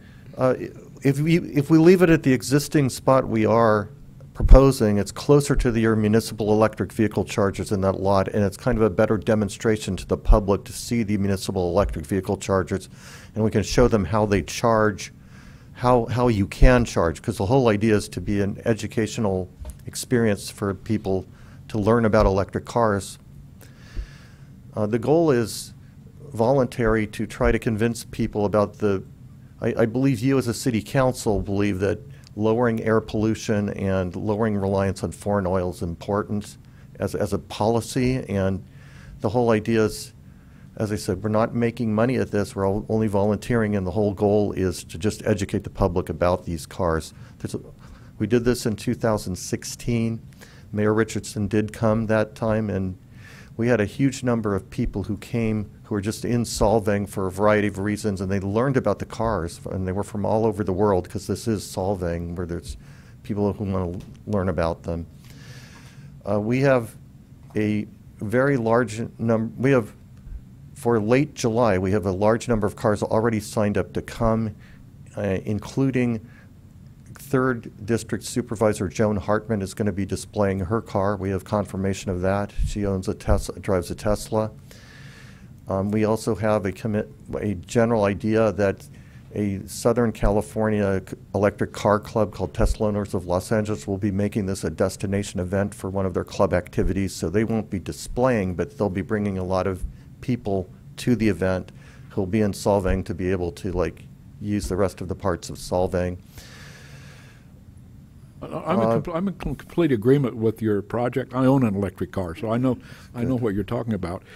But my concern is really the traffic flow between those two areas. Is what kind of an impact will that have with the traffic coming off Alisal, trying to find a parking place there, and to park in the unused areas that you're not using? You know, is there another way to lay that out so it's suitable for the rest of the people that visit? So are you assuming that the cars are going to go down, they're going to go down between them? Yeah, because we're okay, parking. then let's don't let them do that. Let's block it off. Then when there's they parking places at the north end of those areas that are available to park, so nobody can use them. So they in effect north are end taking north end or west end? the east end, actually, I guess would be. Toward Okay, well, if you block them off, they can drive around and get to the area down here. And then and then they can get to this, I am on. Okay, Okay, I'm not talking loud enough. Can we do that? Can we just block off that area in between those two? You understand what I'm saying? No. You can't do it? More detail, please. Sure. Okay. that would that would prevent Okay. usage of the rest of the parking lot. People can still go around here, right? Okay, block it off here, like that. And then you can have your going on in here. So, yeah, in other words, that, okay. And then they can get down here, and they can get over here. All right, is Jim, did you, To have access to down toward the south, come in and go south. Right, no, except you still have the same problem. Why? I think it's, just to remind you. The angle of the parking that would be prevented, somebody coming down against the arrow couldn't pull in and park. It's from 9 a.m. to 3 p.m. on a Saturday. Yeah, during the height of the tourist There might be season. like 7 cars that matter. I think for a one-day event and the limited amount of time in that one day, we could do our best to facilitate we have the the Danish dancers event. come in on Saturdays. There's a large tourist population that come in that drive in, and that's going to prevent access to that area of the parking lot. And so is there another arrangement so that we don't? I have another arrangement. Okay, would you like to speak, please, David? take a seat here. I guess first, David Rasmussen. First, I'll ask, how many cars are you expecting? 16 to 20 cars. They're taking up 30 spaces. And 16 to 20 cars, and then you said pop-up tents also? I believe we're going to have perhaps a pop-up tent. A couple of pop-up tents. So probably take half the parking lot. No, we're going to be within our boundaries. So my suggestion is to move it to the old Union Bank parking lot. You got lots of room. You won't take any parking from our visitors. It's close. They walk another 50 yards, and you got lots of room. Is there electric car chargers there? They want a charging post to demonstrate the charging. Well, you can't have everything you want, right? I can't get parking on Mission Drive. They can't get a charging post. Good on you. Thank you, David. Just a reminder, I believe that's private parking, although property. although that is an underutilized facility in Solvang. It is private, and that's what the request is to the city for use of our public parking lot for one day. The application was routed internally to staff, and I believe it was Joni's suggestion about being able to circulate around that area and blocking off the area that you had recommended. That may alleviate that. Nat's not here. I'm not a Public Works staff member. So if Brad has any suggestions at this point, I'd be willing to listen to him and to me, his. it's a safety issue with pedestrians crossing back and forth between those two segments, and then That's why we're blocking it off. They are not going to. Nobody's going to be able to drive down you're there. going to go against traffic flow by putting it down the south alleyway, and you prevent parking in the bottom end of those two parking places out by doing that anyway. You can't make a tight left into those parking slots by going against the traffic flow. You see what I'm trying to say? But then maybe we move it. No, That's what I'm trying to. The plugins are up here. The north. I'm not opposed to the show. The north part of the parking I'm just lot. concerned about traffic flow through that parking lot on a busy Saturday. Okay, that's north. Okay, so let me just, I'm just going to make a motion to, Well, then why aren't they over there? I'd like to make a motion to approve the new specialty event, electric car show, as proposed. And I'll second it. Is there any discussion? We had our discussion. Nobody had voice from the public. I have a silly question. Do I have to walk all the way up? Yes, you do. Yes, you do. Needs to be recorded. Mike Hecker, can you set up a temporary charger in the Union Park parking lot? Can you get like a Tesla set up or something for the weekend? Can you tap into the existing charging station that we already have in the parking lot and run a cable across over and hook up one for demonstration? Are there other options? Just But I do ask one thing. Could you rename it National Drive Electric Week from Electric Car Show? That's what it's actually called. It's part of a comprehensive. Sure, the name is no problem. So there's a motion on the floor. I'll make a substitute motion that we rename the event as stated and approve the event as is with the minor modifications suggested by Joni. What are I'll the second that. The minor modifications? It's going to be cutting these off. And then traffic flow around the south side of them? Yeah. Okay, the substitute motion takes precedence, so can I have a roll call vote, please, on the substitute motion? What's the substitute motion? Just to rename the event as stated. Okay. And then your suggestions Okay. on the blocking on the middle area and Okay. having the traffic go around the event. Been moved and seconded. Roll the roll, please. Councilmember Toussaint? Yes. Wait? Yes. Jameson? Yes. Zimmerman? Yes. Mayor Richardson? Yes. That passes with a 5-0. Congratulations and good luck. Did I understand you're going to give a car away? No? Good. Let's see what happens. Next item on the agenda is we expect it to be not too short, so we're going to take a short break till about, I guess, 8:30. Okay, 8:25.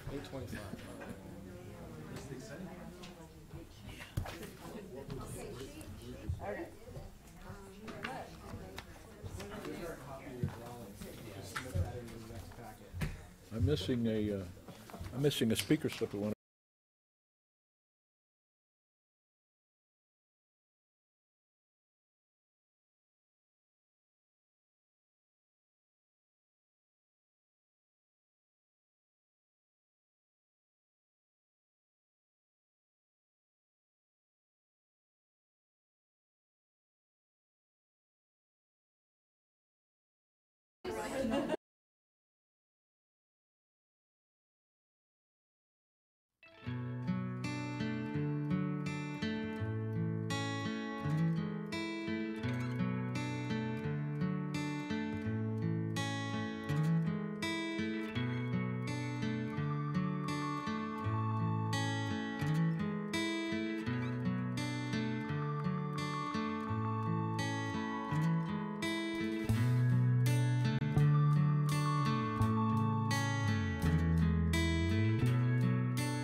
Agreement, medical cannabis management program.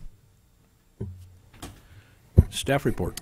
Mr. Mayor and members of the council, at your last city council meeting, staff was directed to obtain a proposal from a qualified firm to assist the city in implementation of a cannabis business regulatory ordinance and approval process. So your planning and economic development director reached out to HDL Company that is a leader in this type of work. You have that proposal in your packet. They came in at a total cost of $26,400 to do the work with the following work objectives. One is to provide subject matter expertise and technical support. 2 is the application development and support. 3 is preparation and interview panel support. And 4, final selection and presentation to the council. The 5th would be the cost recovery fee analysis. So you have that before you. We did include our standard professional services agreement. They do have some changes they would like to make to that. And if you direct us to move forward with a contract, we'll discuss that with the city attorney about those. Some of it's got to do with, because cannabis is still illegal on a federal level, some of the terminology in our agreement can't be used because of that. So we'll look to clean that up if you do direct us to go into a contract with them. But I did want to mention under alternatives, the council could choose to not to engage the services of HDL or to reduce the scope of work. Another alternative would be to utilize your city attorney's office to draft the ordinance and regulatory framework. The hourly rate of the proposal by HDL is $300 an hour, and your city attorney contract is at $165 an hour.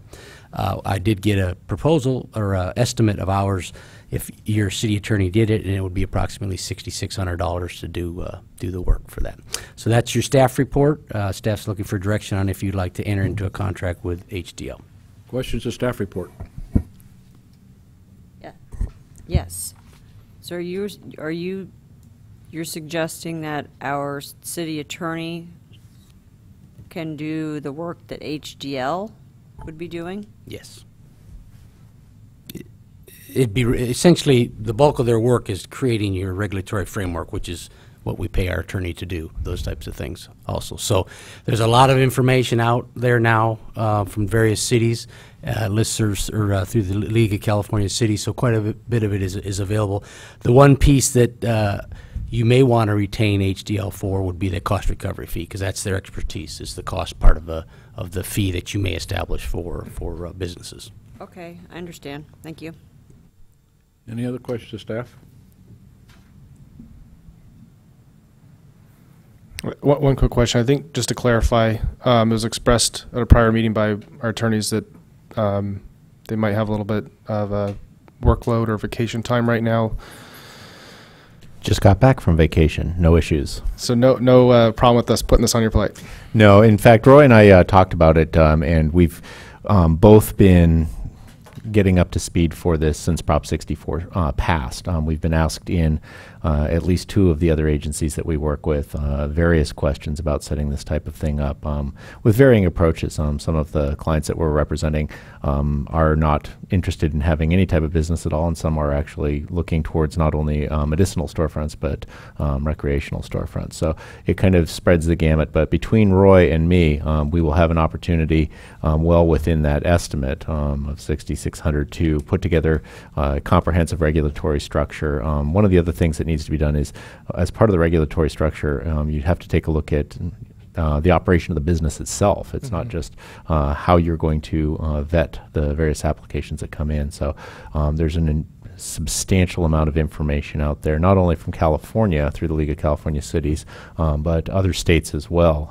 And the other states' experience with regulatory structures it's a few years old now, so we can learn from those opportunities as well. It's not something that we have templates just sitting there ready to go, so it does require some work to do, but it would be state-of-the-art once it's presented to the council. So utilizing our internal resources isn't necessarily going to reduce the amount of this contract amount. It would just reduce the amount for getting the ordinances together. Well, if I'm not sure I understand exactly, but using the internal, we're still going to be providing the legal work, but you have us my firm on a monthly minimum amount. By internal, I'm referencing you. Right, yeah. So it's not going to reduce the amount of the monthly contract between the city and Hanley and Fleischman. It will be within that. Oh, and I meant, is it going to reduce the amount of this contract by HDL?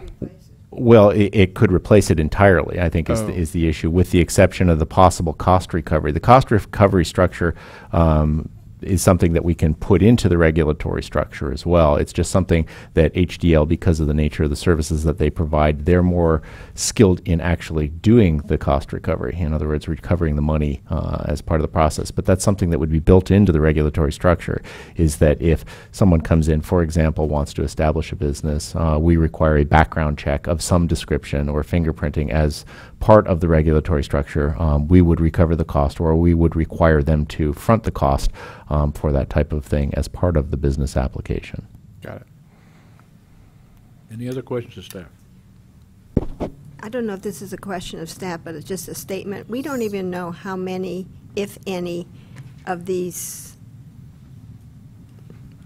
businesses we may have in the city of Solvang. We don't know if we're going to have, we can limit it. Is that correct? You can limit it, certainly, and the preparation of the regulatory structure and all the documents that we would prepare is no guarantee that the market would actually bring a business of this type into the city. Exactly. It's really up to the marketplace to do that. Right. So if we are spending $26,000, and we may not recover any of that. There may not be I think there will be, but there may not be a business. So I'm very hesitant to spend that kind of money for something that maybe might happen. That's just my comment, but maybe I can be persuaded. I'm not certain of the necessity of it if we're going to preclude to have any cannabis operation within the city, and if we don't need a management program. And if we do want to have a management program, we would be saving approximately $20,000 by using in-house attorneys. So that's where we stand, I think. Is there any other comments? Well, I think we need to go to public comment, right? Yeah, got to go to public comment, yeah. Okay. Mary Conway, your turn, please. Oh, wait, you're... I'm on 9. You're next time. Yeah. Yeah. Is that... Is there any public comment regarding the... I'm sorry, Mary. That's okay. Is there any public comment regarding this item? David Rasmussen, at the risk of going 0 for 3, I'm going to suggest that you use your attorney firm for this project. Thank you. Thank you. Is there any other comment, public comment? Seeing none, we'll bring it back to the council for discussion and action. Comments? I'd like to make a motion to utilize our in-house counsel for the bulk of the preparation, and then to utilize HGL for, if you would repeat the term that you used, It's the cost recovery aspect, and what I might suggest is that you authorize the city manager to enter into an agreement not to exceed X dollars, so that we don't have to come back to council. Once Roy and I figure out what the scope of the services that would be necessary to outsource to HDL, then we can recommend to Brad, this is the type of service that HDL will be effective in providing. So recommended, I guess we just have to come up with the amount not to exceed. And one other comment. Should we also be using HDL for like a third-party vetting process, or? You can certainly do that. I would suggest that you not write into an ordinance that you're going to use a specific business. If we're going to put it into a regulatory structure, we would say the city council authorizes outside agencies to provide the information. The reality is we would do that anyway. If nothing else, just checking with the sheriff's department, someone that the city already contracts with, if there are issues that we would refer to. But I don't think you need to write into the ordinance a specific company. Do you have an opinion on what an appropriate authorization amount would be?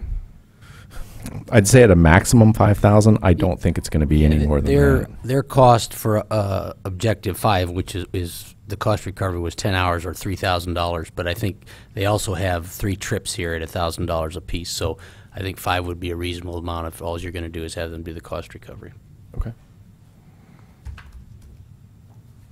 Karen, do you want to modify your? I'll modify my motion to have our internal counsel work on the professional services agreement and to utilize HDL for cost recovery, giving direction to the city manager to accept the agreement with HDL for cost recovery not to exceed $5,000. We just need one more as the budget adjustment to create that budget for both the attorney's work and HDL's work. And I will amend that further to approve a budget to approve the attorney's work and the work through HDL Consulting.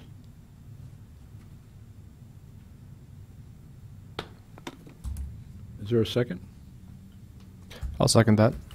I'd like to offer a substitute motion. My substitute motion is that we do not hire professional services for a program that will regulate the cannabis business until we know we're going to have a cannabis business in town.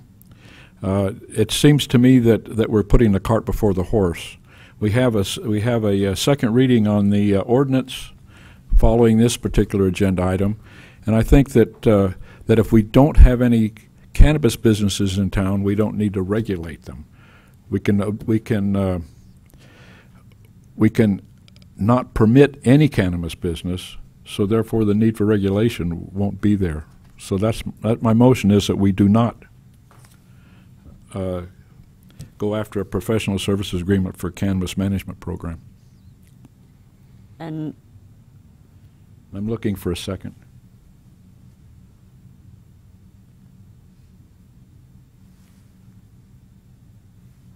Died for lack of a second. Okay, the motion that stands now is, would you read the motion, please? Motion is to have the city attorney work on the medical cannabis management program and authorize the city manager to enter into a contract with HDL Consulting for the cost recovery portion of the program in an amount not to exceed $5,000 and to approve a budget adjustment. And would you call the roll, please? Councilmember Waite? Yes. Toussaint? Yes. Jameson? Yes. Zimmerman? Yes. Mayor Richardson? No. It's 4-1. On to item 9. Item 9, adoption on second reading of an ordinance amending the Solvang Municipal Code to add Chapter 4, Comprehensive Cannabis Regulations, to Title 5, Public Health and Safety. Staff report.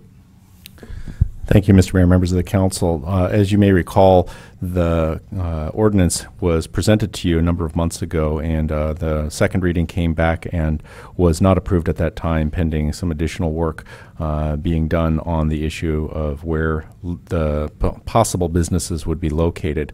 We have previously recommended that the council adopt the second reading of this particular ordinance because we have an urgency ordinance in place that will be expiring, and adopting this ordinance will prohibit all businesses for the time being until we come back with a comprehensive regulatory structure that would allow the medicinal opportunities for those types of businesses to be located in the areas that have been previously identified.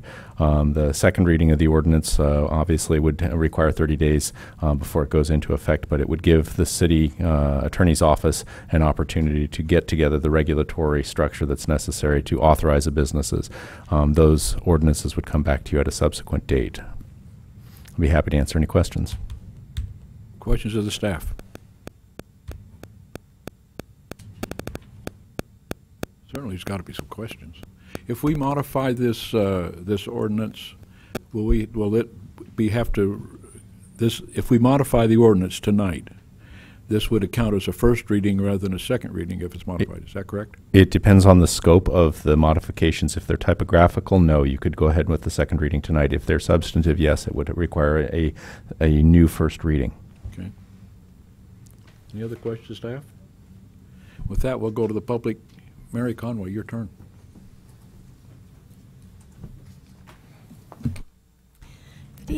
Oops, I got a shock. Good evening, Mayor Richardson and council members. My name is Mary Conway, and I'm a Solvang resident and the director of the San Ynez Valley Youth Coalition, and that is a program of people helping people. For the last 11 years, we've been collaborating with our community here to reduce and prevent youth substance abuse. I consider myself a very compassionate person, and I do not want to interfere with the Compassionate Use Act if we were to have a dispensary here in the Valley or in Solvang City, so that it's more accessible to our neighbors. But I'm also a very compassionate person about the health and well-being of our youth, and the access to dispensary, whether it's medical or otherwise, in our city of Solvang is definitely going to be a risk factor. And so I'm just asking that if you go through with your amendment, your reading or any amendment, that you will really put a high priority on helping to keep our kids safe from the access, and the regulations will monitor it well enough so that our kids aren't having that influence as well as the access to the marijuana. I've been before you on many accounts saying that access is really an issue for youth substance abuse. They're going to tell you that's why they do it, and so I would hope too that if there are any tax dollars that are generated from possible dispensaries or cannabis storefronts, that there could be a portion of that tax that might help to educate and prevent the use of marijuana underage. Thank you very much. Thank you, Mary. I have no other speaker slip. Does anyone else wish to speak on this item? Tracy?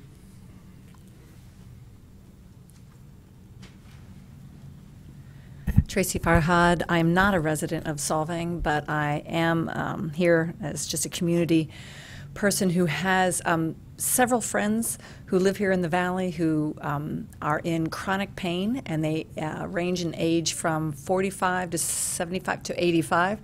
Chronic pain where they're unable to get their prescription filled, and they have to travel, and they're not even able to travel in a car over the hill even 45 minutes to get to another location because of that kind of pain. So it would just be far more convenient. I agree. I love the idea of adding educational component to it. I've been aware of how Aspen has handled and been a part of their community cannabis regulations, and they made education a large part of this agreement in order for people to get educated more and keep that accessibility to those who are legal, etc. But please help those who are really having a lot of pain. It's a long way to go. Thank you. Thank you. Is there anyone else who wishes to speak? Seeing none, we'll bring it back to the council for action. Who'd like to start?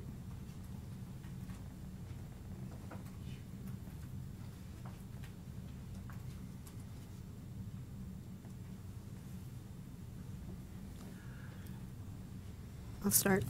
I'll make a motion that we approve the second reading of,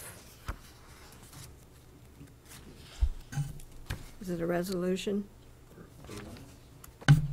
Ordinance, next, number next in order.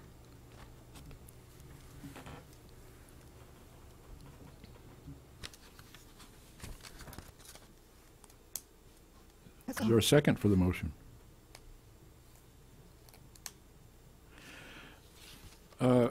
I'd like to change a word in the reading of the ordinance. Is this a substitute motion? I'm sorry? Is this a substitute motion? There hasn't been a second of the motion yet. No, there hasn't been a second motion, but I'd like to discuss, since there's no second discussion. So the first motion died? I imagine so, yeah. Okay. On section 5410 of the ordinance, calling smoking prohibited, I'd like to delete a word in that paragraph. In the second line, it starts smoking shall be prohibited in all enclosed public places within the city of Solvang with the following exceptions. I'd like to delete the word enclosed so that it reads prohibited in all public places in Solvang.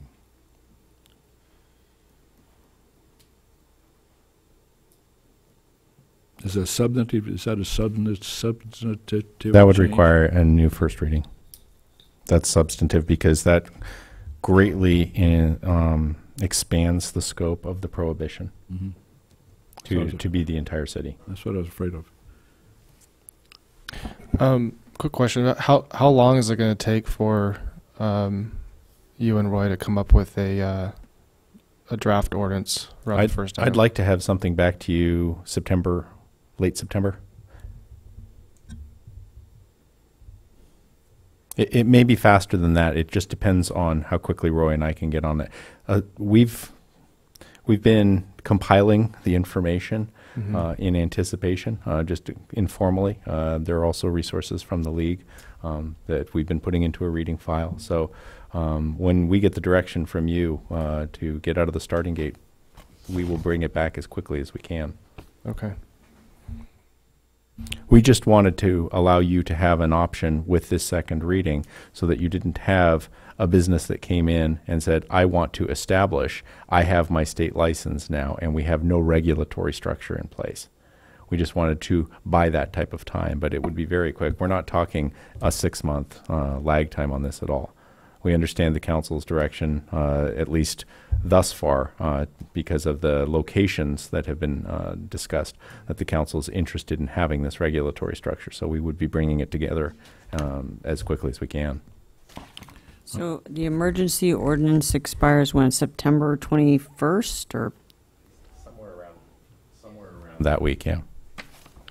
I'm hesitant to adopt this because I feel that we just need this additional information, and I'm almost willing to take the chance that the state is not going to, or that we're not going to have an interest of someone coming in to want to open up a commercial cannabis dispensary between now and September 21st. I don't know. I mean, it's kind of... I think I personally was trying to look for a little more guidance from HDL, so I too am a little hesitant to adopt this point. I think I'd like to see if we could perhaps get a draft back sooner than later. Well, let me just kind of play out the timeline for you. In order for the permanent ordinances to be in place prior to the expiration of the urgency ordinance, count back 30 days from September 21st, you're looking at the 3rd week of August for your second reading. Second reading must be done at a regular council meeting. You can't do that at a special meeting. So the second meeting in August, you're going to be looking at August 27th. That's not enough time to get that. So you have to back it back to the first meeting in August to have your second reading. So that's August 13th. The first reading would have to be between today and August 13th. We have to pull together all that information. It can be done. If that's the council's direction, we'll get it done within that period of time. If you're uncomfortable with doing the second reading, we'll get it together. The difficulty is when you put together a comprehensive regulatory structure like this under tight timelines like that, we don't want to miss something. We still have a standard of care that we have to provide you as legal professionals. We want to make sure that we squash every bug like software and try to make it the best possible product that we can. And to go that period of time, we certainly can do it. We would just like to have additional time so that we can refine the product. But if you give us direction, we'll get it done, and we'll bring it back to you for the first reading at your either a special meeting later in July or your second meeting. No, we can't do it the second meeting, in the next meeting. Yeah. So I have a concern with the one line that says, approval of this ordinance would put in place a ban on cannabis activities. So we go forward with this, then we put a ban on the cannabis activities. What are the chances of coming back with something of a possibility of not having the ban? Isn't it once there's a ban, it's going to be harder to undo the ban? The next step as part of the regulatory structure would be an ordinance repealing this ordinance. That would be part of the package that you're getting. So it would repeal everything that would be adopted in this situation. But you're essentially, we would be asked to pull together an ordinance in a week or two. And we can do it. I won't tell you that it will be our best work. You know, I believe we had a presentation from a medical dispensary here, and I believe those guys have got their ducks in a row and they're ready to start business. And if we drop our emergency ordinance before we get a permanent ordinance in, they're going to be in here with their request for business. And based on that reason, I want to make a motion. Quick question: would we be able to deny them business based on state law and what we have, if we were to let this go? I can give you kind of a hem and haw answer. If they are state licensed and we have no regulations one way or another, in other words, it's not prohibited, they can make an argument that all they have to do is comply with the state licensure. We can take the position, obviously, that our zoning code does not currently permit medical marijuana or medical cannabis dispensaries, because we do have that prohibition in there. So it would end up being an uncertainty. And as a legal professional, I don't like to provide you uncertainty. I like to provide you as much certainty as the law will allow. By having this provision in effect, I can give you certainty until we bring back an ordinance repealing this one with the regulatory structure. I've heard enough from the council over the last couple months that indicates where you want to get to. I'm just trying to protect the back flank, so to speak, in the event that we are not able to get consensus of the council on the regulatory structure, or there are subsequent things that happen that interrupt the timeline that we anticipate bringing back a permanent ordinance on the regulatory structure. Just it's more of an insurance policy than anything at this point, but I understand the direction of the council. With that discussion, I'm prepared to make a motion. I'm sorry, I had one more question. All right. If we took the "we'll get it done" approach, would the new ordinance you'd come back with, that you'd create, would we be able to modify that in the future? So we essentially would have a new ordinance, and even if there was a slight hiccup in it or whatever, and we wanted to modify it, it still protects us. And Always. then we can modify that You can always, as long as it's an ordinance that you, the council, adopt. Now, if it came through as a citizen initiative and they set it up like that, then you don't have that option. But if the council sets up an ordinance and you find that it needs tweaks, say operational hours are 9 a.m. to 5 p.m. and you find that that's unduly restrictive for a business of this type because people can't get to it, you can change the operational hours. Okay. So just Now going. I'll make a motion. Excuse me. I want to move that the City Council adopt on the second reading by title only the ordinance number 18, next ordinance in line, approving comprehensive cannabis regulations. Looking for a second. I missed that. Can you repeat that? I'm sorry? I missed that. What was that? He just It's read the staff recommendation. Oh, the staff recommendation? Yeah. Okay. Is there a second? What's our other options? I'm sorry? I was discussing. So I'll make a substitute motion that Well, it died for lack of a second. So make a motion. I'll make a motion. All right, I'll make the motion that we direct our attorneys to get it done and deny this ordinance in the time being. Or just take no action. Table it. But you're giving staff direction to hot plate it. Hot Right. plated. Can do. Hot plate. Is there a second? I'll second yep. it. Whoever, yeah. It's been moved and seconded. We'll have a vote, please. Roll call vote. Councilmember Toussaint, Yes. Jameson, And Zimmerman, yes. We both seconded it. It's It okay. doesn't matter. I'm just being silly. Flip a coin. It's okay, Lisa. I said yes. Councilmember Waite, Yes. Zimmerman, Yes. Mayor Richardson. No. That was a 4-1 vote. On to item 10. Item 10, City Manager Position Recruitment. At the last city council meeting, you directed me to go out and get a proposal for a recruitment for your city manager position that I'll be vacating in December. You have that proposal attached to your staff report from Bob Murray and Associates. Gary Phillips with them will be the assigned person, and he's done quite a few local, I think the mayor will attest, he's done APCD director, he's done SPCAG director, he's recently done the City Lompoc city manager position. So he's very familiar with recruiting in the Central Coast area. I'm not going to go through the 10 steps of the proposal.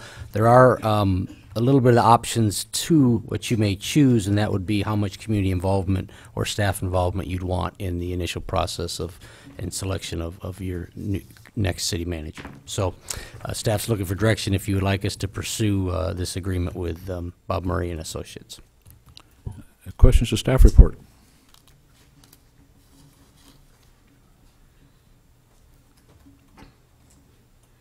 Well, I just then have I'll a jump in. I have a comment. I think that there should be community involvement in it. I think we should need to have a community meeting. Yeah, that's what I was going to mention also, is that my experience with Bob Murray and Associates has been very positive. They've done a thorough job of recruiting people and vetting them, and the presentations, amazingly enough, for the Air Pollution Control District and for the Santa Barbara County Association of Governments, the interviews were done in this room with 13 board members interviewing the candidates. My suggestion would be, number one, is to include Brad in the interview process, because he knows the territory, he knows the people that are out there that are city managers because of the association and the city managers association. And then I also would suggest that we have a interviewing process similar to what we did to when we hired Brad, and that was we'd have the 5 councilmen each select a citizen to be on the interviewing committee, plus 5 senior staff members, five department heads, making a total of 16 people to interview the possible candidates. And I think that once you see this Bob Murray in action, it's not Bob himself, it's that you'll appreciate the effort that they put forth and the quality of the people they bring to the table. I can tell you that the quality of the people that were hired by APCD and SBCAG are the tops, and they just happen to be female, which is really proven to be a real benefit for those 2 boards. So that's my suggestion, is that we have each council person pick a member of the public, and we'll have the 5 department heads and Brad as interviewing committee, and we pick it out that way. Mr. Mayor, I might suggest that you defer that action. I'll explain why. By doing that as a council, you're setting up a Brown Act body, because you're establishing a formal committee by formal legislative action of the council. Then you have to agendize, you have to have 72 hours notice. That may be something you want to do. Well, we did that in the past. Okay. I'm just letting you know that by doing a formal action in that way, it becomes a Brown Act body, and it carries with it that type of administration. It's not to say that that process shouldn't be open to the public. It should be, absolutely. But there may be situations where if you put together all 16 people, you're not able to get a quorum, then you have to reschedule this. Bob Murray and Associates may be able to provide a manageable opportunity to set up subcommittees or interview panels of less than those 16 people altogether that you may want to engage, and still continue that process without establishing a formal Brown Act body. Can we have a closed session? You can have a closed session to discuss the retention of a city manager. The process by which you select cannot be part of that closed session, though, because you're not focused on a specific candidate at that point. So you're telling me it's your opinion that APCD and SBCAG violated the Brown Act? I don't know anything about those situations, Well, so I can't opine. I'm telling you, there were 13 members of the board of directors that hired those individuals in private in closed session. If they hired them in closed session and they were specifically talking about a candidate, you can do that. It's the establishment of the committee itself without respect to the candidate. So say, for example, you want to give Bob Murray an opportunity to give you advice on how to structure the interview panel. That's not a closed session topic. If Bob Murray provides you 5 candidates and you want to interview them and you want to discuss that in closed session, that is something the Brown Act permits. You got me confused because I thought that's what I was asking for. The way I interpreted what you were asking for is to set up a panel of 16 people to conduct interviews. By setting up that panel, that is a Brown Act body. You have to go through and you have to make sure that you have full compliance with the Brown Act. What I'm suggesting is that if you want all 16 people, you can do that. I'm not telling you you don't have the power to do that. I'm just letting you know that as a Brown Act body, it's unduly cumbersome to have a 16-person panel to meet on particular days to do this work. And it may be better to break it up and to have panel of citizens, panel of department heads, and then the council itself. Let me correct myself. That's what we did do when we hired him. Yeah. We had 3 panels, round-robin interviews, but we got together as one unit and voted on the candidate. Okay, I just wanted to be clear on what you were establishing because it sounded as if you were trying to do a 16-member committee. And I was, based on the previous experience with SBK. Maybe I can help here. What we're trying to get is direction to move forward with this contract, and I'll read the one line that's included in their proposal. If the City of Solvang so desires, we will work with the City Council to create a customized community and staff input process. So they're going to work with you as a group, to find out what you want, what kind of compensation you're talking about, and then what's the process you want to do. So I think today you give us the go-ahead to enter into a contract with them. They're going to come and start that process. And you've made it clear that you'd like to have community and staff involvement. They'll put that into their program. Okay. Okay, I'd like to have kind of an idea. Maybe we can front-run the consultants by opening up the position initially to residents of Solvang. And the reason I'm saying this is because then we might get a really good sense of what someone in this area that might be qualified to not maybe just a city management position, but a city administrative position. As an administrator, that's fully vetted and is obligated to the city of Solvang, lives here, and if we could find residents in our community that might be interested in filling this position, we would be able to listen to their concerns, what's important to them. And then we may be able to better give the consultants direction as to the type of person that we are looking for to fill the position.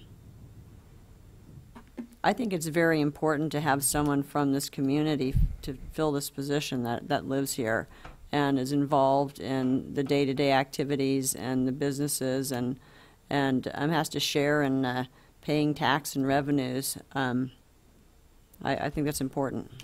Well, it's been a while since I've looked at the issue, but I do recall there's a California constitutional provision that talks about requiring residency for employees of a city, and that's prohibited. That may not apply to charter cities. I haven't looked at it in the context of a charter city, but I know that in a general law city, there can't be a requirement of residency. You can require within a radius for employees, but not specifically within the city limits. Okay, so maybe But can we first open the process up to residents of Solvang? You certainly could. You're going to delay the process by doing that. That's what I was suggesting, that we open it up first to residents of Solvang, just so we can get input. In my opinion, is the office of city manager is one of great importance and requiring great experience. An example is Brad and his experience. There's a whole cadre of city managers that are available for selection. There's even professional city managers that are interviewing all the time for city managers. So it's not something, unless there's an individual or individuals living in the city that have been city managers. I don't believe that the city manager is just a manager's job, because the state laws and the city laws are so complex, and the experience required of running these particular departments, I don't believe can be left to somebody that just really hasn't had the experience before of running a city. So I believe that we should go ahead with the Bob Murray. Let him, if he can bring in somebody that lives in the city. There's no problem with that as a part of the process. I think absolutely they should bring in someone that lives in the city. He's a headhunter, you know. In effect, he can go out and find the folks that would meet the criteria that we have as a city manager. And I believe that our experience with the current city manager would be the kind of an individual that we would want. Well, and I don't necessarily think that the qualification for being our next city manager or city administrator, however we want to open this as a position, would require that you had to have been a city manager before. Yeah, I'd like to see like a potential candidate of more abstract background, where maybe there's something that's a value where the perspective is different, coming from a place of not knowing. I think there's some value in not knowing, and obviously they have to qualify with other attributes. But I don't know. I kind of like that idea, actually, if that's what you were saying, which I think it was. And it may be direction that you can give the consultant that you would like to consider residents of the city as Absolutely. a primary. Yeah, that's direction you could certainly give them. But I wouldn't.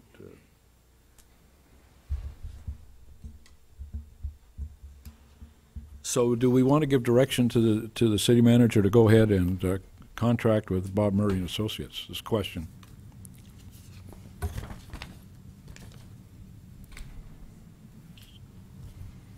He needs just direction. So I'll just say that I'm totally open to considering someone that's a Solvang resident and pays our water bills, but I also like the idea around opening up not just to a city manager position, but also city administrator. I think we could get more candidates potentially, and I'd like to evaluate everyone. Help me understand the difference, the definition of city administrator versus city manager. The city administrator form of government is, for lack of a better way to describe it, a somewhat antiquated approach. Even in cities currently that have city administrators, they're closer to a city manager form of government. The difference primarily is that a city administrator is hired simply to run the day-to-day. There's not hiring, firing. They're just administering the government. The primary powers still rest with the city council in a true city administrator form of government. You have a much more active council in those types of situations. I'm not aware of any cities currently, other than perhaps San Jose, that have that type of activity among the council members where they're involved in day-to-day operation of the city. So the city administrator will carry out those. The city manager form of government, you're delegating a significant amount of responsibility in day-to-day operational work to a manager, someone who is managing the operations of the city. There are hybrid versions. The other city I represent, City of Pismo Beach, was a city administrator form of government for many years. The city council appointed department heads directly. It ended up being very difficult to do because it made it difficult to have any kind of chain of command in that city, because the department heads were not answerable to the city administrator at that time. They were answerable directly to the council. So those hybrid forms exist. They're very uncommon. So the vast majority of cities in California are city manager form of government. I could see micromanaging as a problem from the city council perspective. Would be just disastrous for the city, you know. get 5 people to agree on any particular individual and the way he runs his job. I guess my point is that opening it up to a city administrator versus a city manager may be a distinction without a difference. Ultimately, it depends on the nature of what their actual duties are for that city. In the city of Guadalupe, they call it a city administrator. Cruz Ramos is, for all intents and purposes, a city manager. The council does not get involved in the day-to-day operation of the city in that city, even though she's called a city administrator. I wonder, it ain't broke. Why do we want to fix it? I think it's just opening up the amount of options. It's a learning process. You've been through it before. We haven't. Well, I mean, we have a form of government called a council manager form.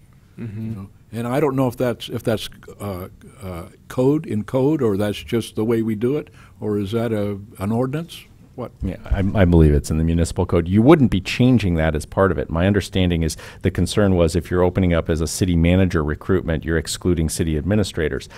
That wouldn't be the case. Bob Murray is going to find someone who can run the city under the direction of the council, regardless of what the title is. That person may not even be a city administrator. That person could come from the private sector. That person could be a human resources administrator. Works director. Yeah. Mm-hmm. So you're not limiting yourself by giving Bob Murray direction to go find you the right person. You're just giving direction. We want a city manager to be the head of the management side of our government.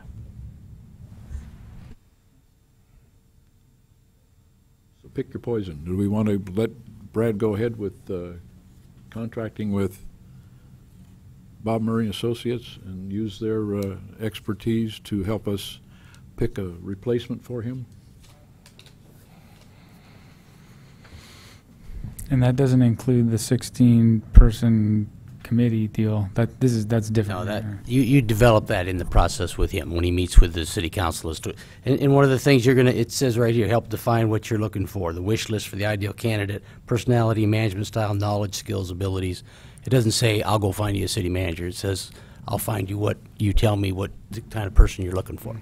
So that you're not losing that option. I just want to make that clear. Okay, yeah. It's open, yeah. I'd like to get the process started, but in all reality, I truly believe that this council, I mean, you're not leaving tomorrow. You're here through the end of the year. I truly believe that the next seated council would be the appropriate government to make that decision, because they would be working with that manager or administrator going forward. So I mean, I certainly want to get the process started, and I certainly want to keep our options open, and I certainly want to include residents of Solvang, and I do not believe that they have to have a prerequisite of having been a city manager.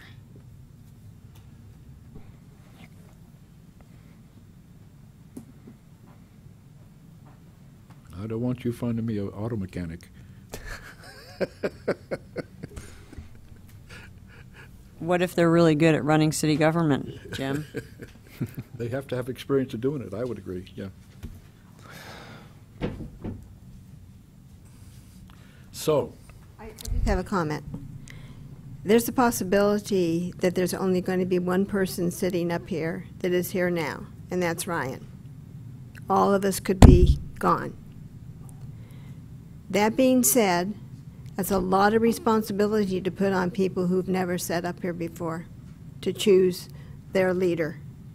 And I completely disagree with that. Okay, I didn't think of it in that perspective. I was just thinking it in the perspective of they will be the individuals that will be working with this person going forward.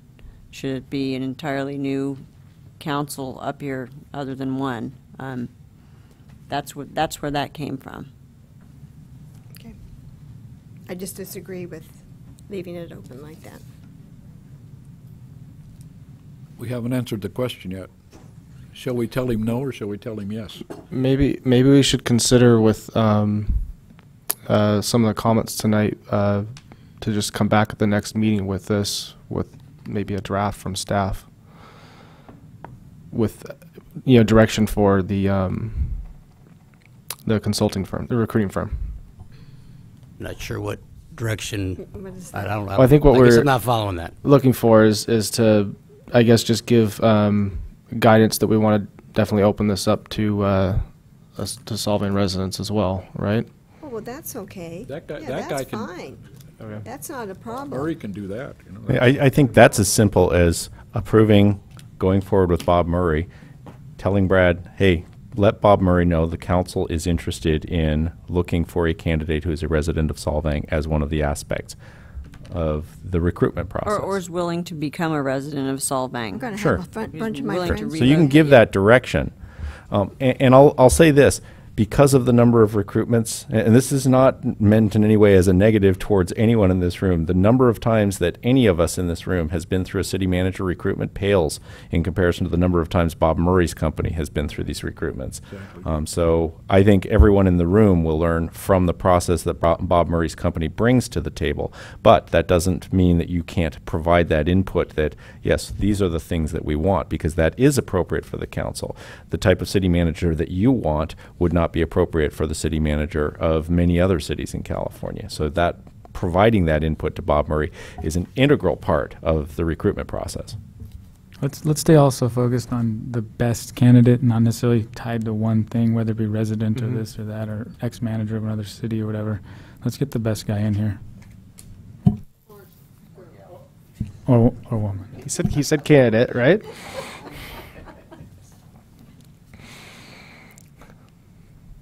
Why is this so difficult? Okay, I'm gonna go ahead and, not a big deal. Do yeah, you it's want not- him to get yes. us a headhunter or not? You know, that's Yeah. that's the whole answer. Yes, with you know, the guidance that we would like to open this up to, You're going to be Yes. giving Gary Phillips that guidance. Yeah. yes. So I'll move that we hire the firm. I'll second it. Okay, I call the He's question. asking for direction. I call the question. Okay, with that, that's behind us. We got to Well, vote. well, it didn't require a motion. We'll need to do a budget adjustment because there's not funding in the fund budget for this. You need to take a vote on it because it's funding. Okay, that wasn't part of the recommendation. No. So you made a motion? I made the You motion. seconded it? And what is the motion? Tony. Tony? Provide direction on recruitment for city manager position, giving Brad the authority to enter into an agreement to do this. And a budget adjustment, yeah. It's been moved and seconded. Any discussion? Would I have a roll call vote, please? Councilmember Toussaint? Yes. Jamison? Yes. Waite? Yes. Zimmerman? Yes. Mayor Richardson? Yes, and that passes with a 5-0.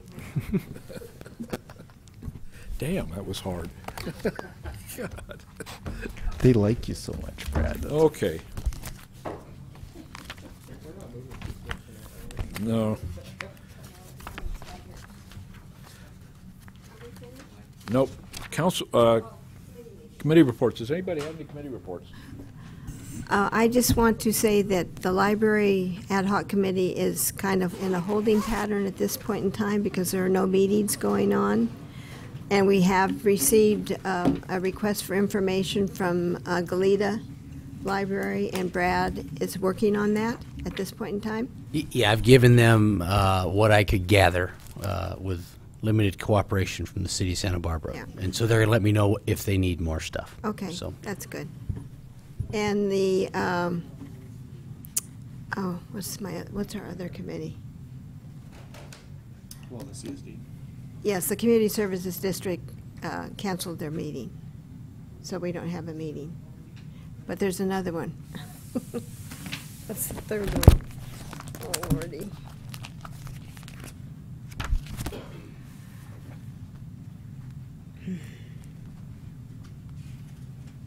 I guess that's it. That's all I have. You had one last time. Do you still have one this Yes. time? So last time we were running short of time, but I met with Bill Bulow. He's with the San Ynez River Water Conservation District, and he is running the San Ynez River Valley Basin Eastern Management Area Groundwater Sustainability Agency for which I am the city rep, and Ryan Toussaint is the alternate. He went through the process, what the agency was all about. It was just a brief overview. Right now, there's a memorandum of understanding that a number of the agencies have agreed to, but we haven't had a formal meeting yet. We're waiting on ID1 to appoint their representatives to this agency. And so they did do that. They did do that? Okay, so as of that meeting, I did not know that. So, all right. So then we probably will be setting a meeting, and then I can report after that. Okay. Anybody else? I've got SBCAG. It was a very short meeting. It started at 10 o'clock and was over at 10:45. The consent calendar, the only significant thing on the consent calendar was discussion and agreement and baseline agreements and so on with the Highway 101 widening process. And there was an overall work program amendment to reflect the San Ynez Valley Traffic Circulation and Safety Study Grant Program funds that was awarded by Caltrans. That's the $30,000 study of Highway 154, 101, and 246. Then we, the thing on the agenda that was discussed was the congestion management program. The congestion management program has been in effect for decades, and it turns out that SBCAG has been one of the few that are still on this congestion management program, which means they have to report certain congestion items to the state. Well, the other CAGs and MPOs in the state, most of them have dropped this management thing. So the board agreed to remove themselves from the congestion management program. The process of that, they'll come before each city council to explain it and to request that they join them so that they can bow out of the congestion management program. It monitors congestion. There's a list of intersections that are required to do counts, traffic counts, and submit the counts. I think Alamo Pintado, we were on there for a few years, and then we fell off of the count. And it turns out it becomes just a paperwork sort of a thing. But I was cautioned that doesn't mean that SBCAG will not be concerned about congestion management. They still will be. That's a part of their charter, and they'll still continue in that. They just won't report it the same way they did.